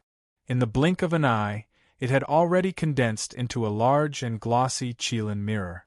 It blocked all of the golden light from the hand and directly shot towards the surroundings. It immediately caused a violent uproar among the vicious beasts guarding 200 meters away. In terms of energy, Chi Yu was far inferior to the great Rock Wisdom King. However, the Kirin mirror had a certain reflective effect against non-physical attacks, especially against light. Therefore, Chi Yu didn't use any energy at all. He only used some clever methods to reflect the great Rock Wisdom King's attack with the help of the Kirin mirror. Some of the vicious beasts that were slower to react immediately suffered some minor injuries. The great Rock Wisdom King's pupils shrank. You really are the new king of beasts. Even the Kirin clan's treasure, the Kirin mirror, is in your hands. Coupled with the Kirin pearl, you have no choice but to admit it. Chi Yu ignored the great Rock Wisdom King. He still looked at the King of Beasts and said coldly, King of Beasts, is this how you teach your subordinates? It seems that this so-called King of Beasts is only SOSO. The King of Beasts said indifferently, They are indeed my troops. Brother Great Rock, please don't be impatient. Don't let others see us as a joke. The great Rock Wisdom King was obviously very afraid of the King of Beasts. He responded and didn't speak again. However, his eyes flashed with a fierce gaze. His aura was locked on Chi Yu for a long time. However, Chi Yu's 4 types of thundercloud force naturally formed a protective shield that directly isolated him from being locked on. The King of Beasts looked at Chi Yu and said, The Kirin clan has an outstanding talent like you. It really makes me feel very depressed. I am also very appreciative of talents today. You seem to be young, but you have already cultivated to such a level. You should understand the situation of the divine beast. In this world, the divine beasts can no longer be the true enemy of us vicious beasts. If you are willing to lead the divine beasts to surrender to me, I can guarantee you the title of King of Divine Beasts. I can even let you become the supreme leader of all the divine beasts except for me. Chi Yu laughed. Can you think of something fresh? Why do villains always say a few meaningless words of persuasion when they see the righteous? Do you think I will surrender to you? Do you think I can command all the divine beasts? How are you going to trust me? Even if I agree to surrender to you now, will I not change my mind? Don't tell me you can put any restrictions on me. Since I am the unprecedented ink Kirin of the 4 auspicious clouds, I am afraid there are many unknown changes that you can't imagine. Since I have been surrounded by you, I have never thought of leaving this place alive. I don't know how much the King of Beasts is prepared to pay in exchange for my life. Which one of you is willing to be the sacrifice to destroy Kirin? Is it you, Nyen, or you? Chi-Yu pointed his right hand at the Great Rock Wisdom King, the Deep Sea Abyssal Dragon King, and the Chaos King. The expressions of these kings of beasts changed at the same time. Perhaps in the eyes of others, Chi-Yu's performance was too arrogant. However, for these kings of beasts who were very familiar with Kirin, they were very familiar with Kirin's abilities. In their hearts, as a 4 auspicious clouds ink Kirin, he definitely had a reason to be so arrogant. The king of beasts' aura became colder. In that case you still want to seek death. Chi-Yu chuckled and said, "Before we make our move, I want to ask you a question. Your Excellency, King of Beasts." The King of Beasts said in a deep voice, "Ask away." Chi-Yu looked around and said, "If you are the one who dies, then among the 3 of them, who is most likely to take over your position as King of Beasts? Or rather, if I fight to the death today. If I kill you, will the 3 of them be very happy?" After hearing Chi-Yu's words, the King of Beasts suddenly snorted angrily. After all, this was the era of ancient beasts. Although they were powerful enough, when it came to commanding, they could never be compared to the modern people who were countless years later. From the beginning until now, although Chi-Yu had only said a few words without much practice, he had already started to provoke conflict between the powerhouses of these beasts. After all, beasts were different from mythological beasts. Aggression and selfishness were their characteristic. After all, which beasts didn't want to become the powerful king of beasts? Currently, in order to maintain his position, the king of beasts had killed countless challengers. If it wasn't for his strength, he wouldn't have been able to sit on the king of beasts' position for so long. After hearing what Chi-Yu said, the king of beasts, who had always been suspicious, immediately turned his gaze to the Great Rock King and the others. He was very clear that these guys were very ambitious. They just didn't dare to show it in front of him. Feeling the gaze of the King of Beasts, the sly Chaos King was the first to react. He hurriedly said, "Great King, you can't doubt my loyalty to you. You also know that because of the uniqueness of the Chaos Clan, no beasts would be willing to submit to me. My loyalty to you will never change." In fact, Chi-Yu's words had already made the other 3 beasts have some ideas in their minds. The reason why they were following the current King of Beasts was because the current King of Beasts was powerful enough. However, no matter how powerful the King of Beasts was, when faced with the unprecedented ink Kirin of the 4 auspicious clouds, once the battle reached the end, both sides would at least suffer. In that case, they would naturally have a chance. Therefore, Chi-Yu's words had already made them a little tempted. "What about you guys?"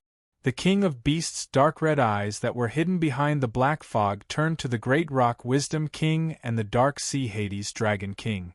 The 2 beasts looked at each other and saw something in each other's eyes. They hurriedly said respectfully, "Great King, we are also loyal to you. This is obviously Kirin trying to sow discord between us. Please don't believe it." Chi-Yu smiled as he looked at everything in front of him. He could feel that something around his body was breaking. Under the pressure of these 4 powerful threats, he finally broke through the bottleneck that had been bothering him for the past few days. A faint light floated out from Chi-Yu's body, and the originally dim sky palace suddenly lit up. A dark cloud appeared above Chi-Yu's head. The dark cloud was in the shape of a ring. A bright ray of sunlight shone down from the rocky valley harbor, completely enveloping Chi-Yu's body.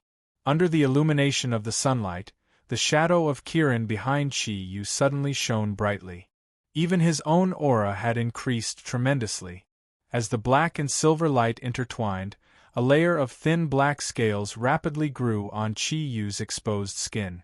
At the same time, his muscles expanded, and the black scales shone with a silver luster.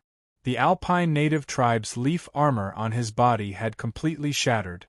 Chi Yu roared to the sky, and a circle of black and silver light surged out. His long black hair was scattered behind his back. Unknowingly, there was an additional strand of silver hair in the middle. His eyes had turned from silver to black when he used Kirin's thundercloud force. They were as black as ink, like two black gems without any impurities. His entire body was covered in a layer of black scale armor. His right arm was not covered in black scales. The armor on his right arm was also black, but the black armor was inlaid with silver patterns.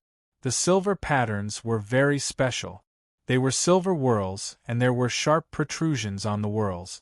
It felt like each whorl was like a silver sun. It was Kirin's transformation. Seeing the sudden change in Chi Yu's body, the four great beast kings, including the Beast King, retreated 100 meters at the same time.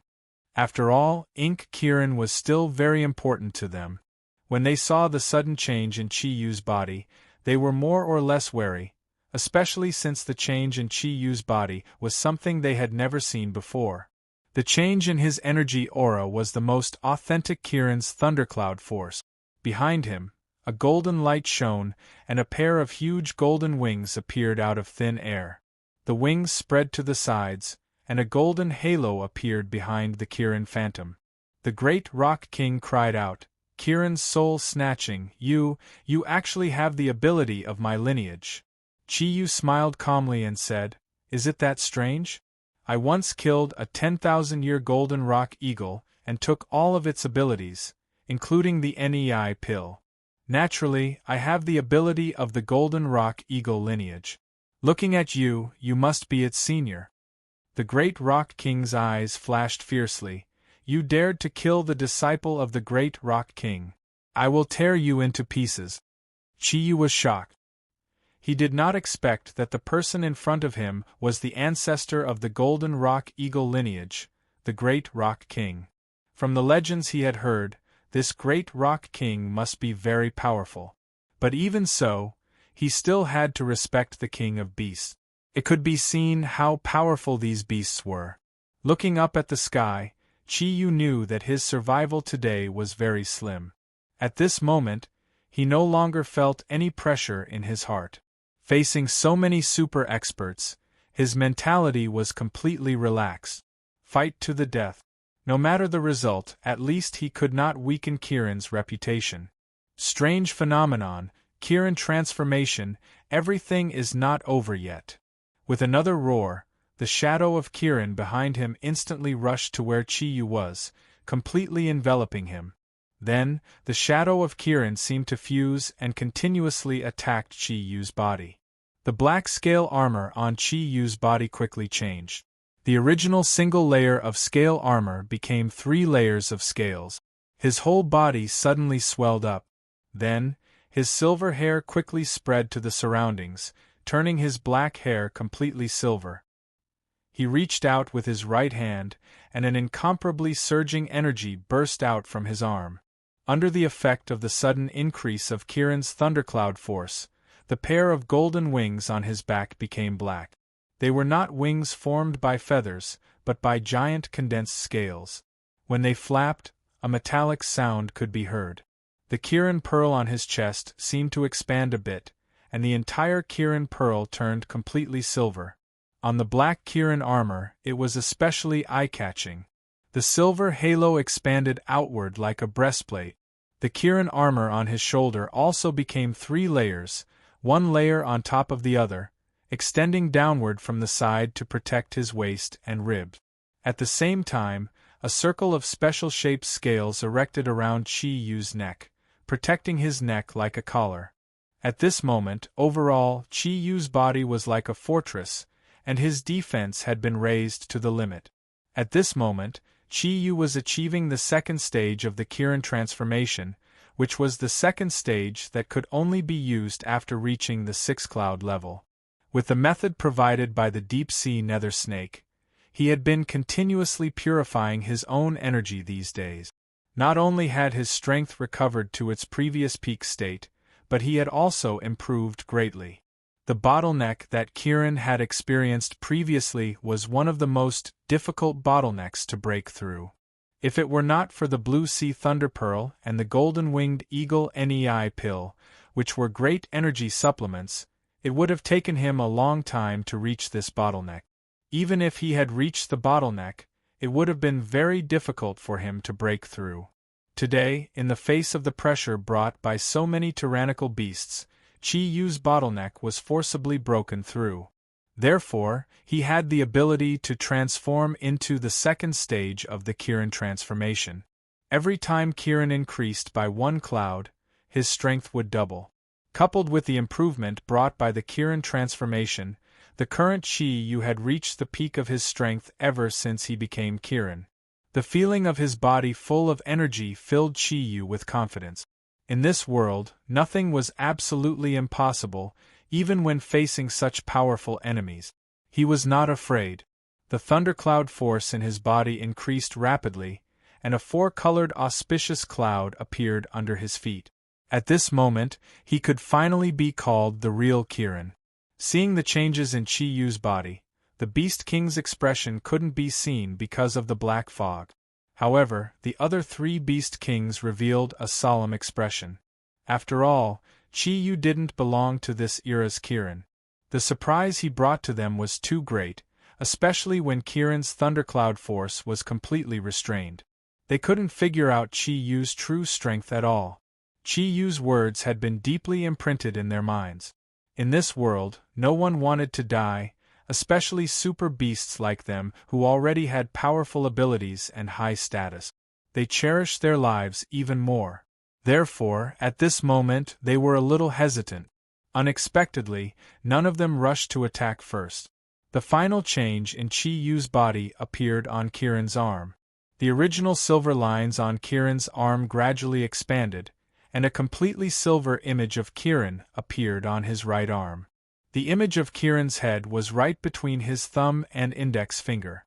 Its mouth was wide open, as if it was about to spit out the strongest energy. Layers of distorted light constantly surrounded Chi Yu's arm, causing it to tremble slightly.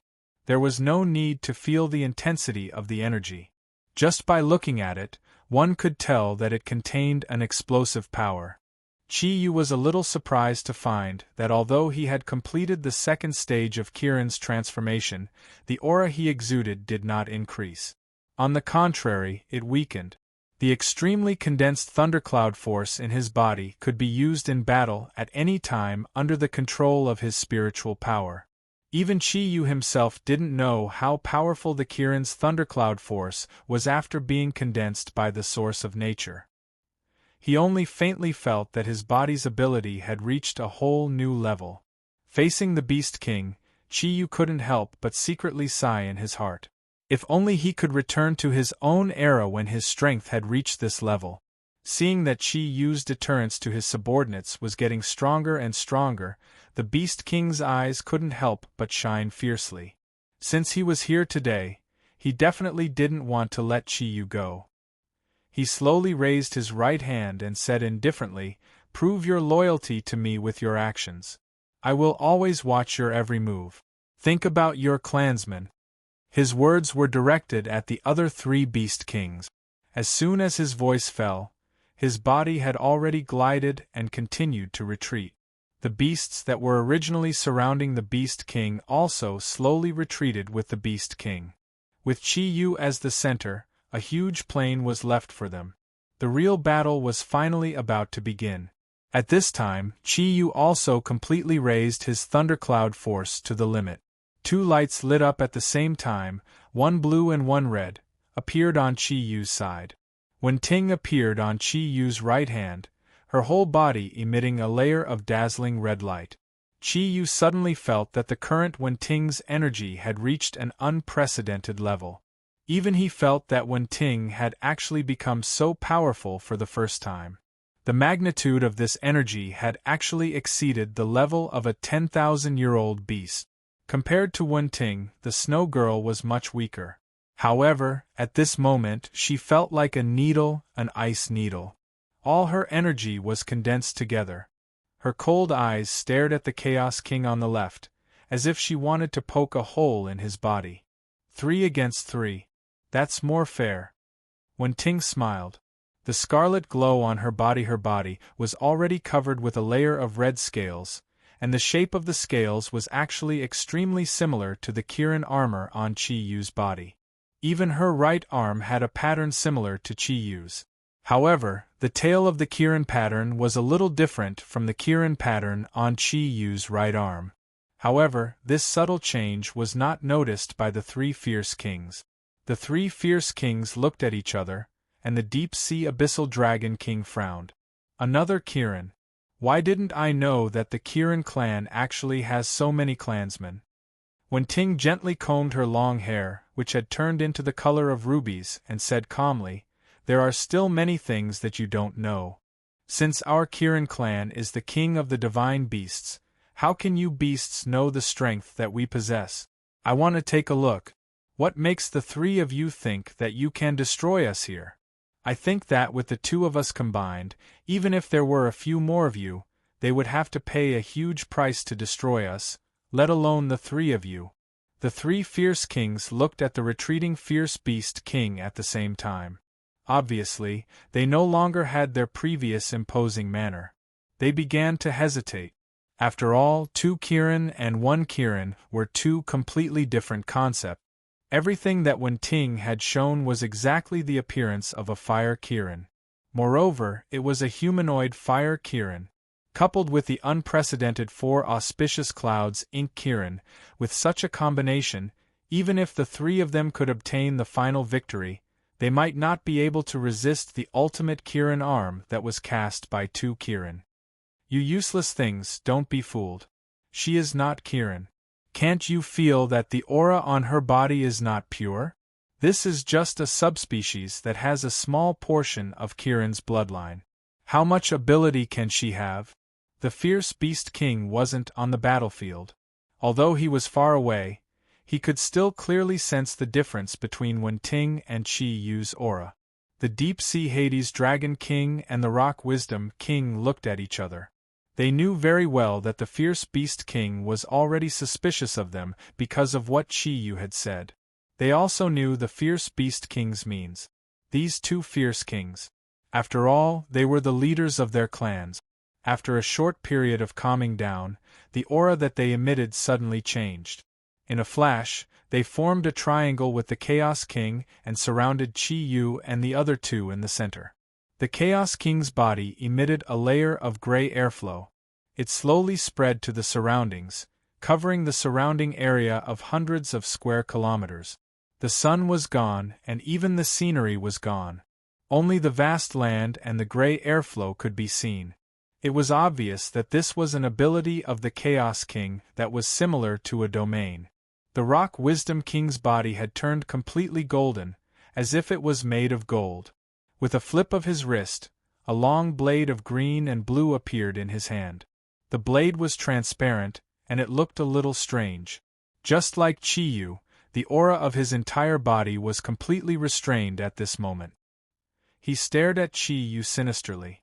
Although the invisible pressure had disappeared, his eyes seemed to be the source of the pressure, locking on to Chi Yu's aura in the air. The deep-sea Hades Dragon King's aura felt even more terrifying.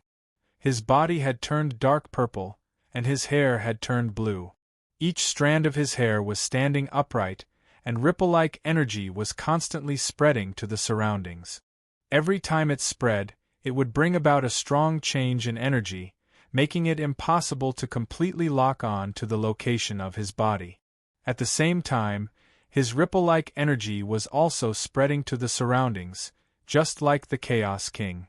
From the start, he also used a domain ability. Naturally, Chi Yu did not know that regardless of whether it was the Chaos King or the Deep-Sea Hades Dragon King, the domain that they released was actually for self-protection. Against the unknown Kirin of the 4 auspicious clouds, they both had the mentality of not wanting to make any mistake. They first prepared a path of retreat for themselves before dealing with Chi Yu. Only the Rock Wisdom King focused all his attention on attacking. Chi-Yu smiled indifferently.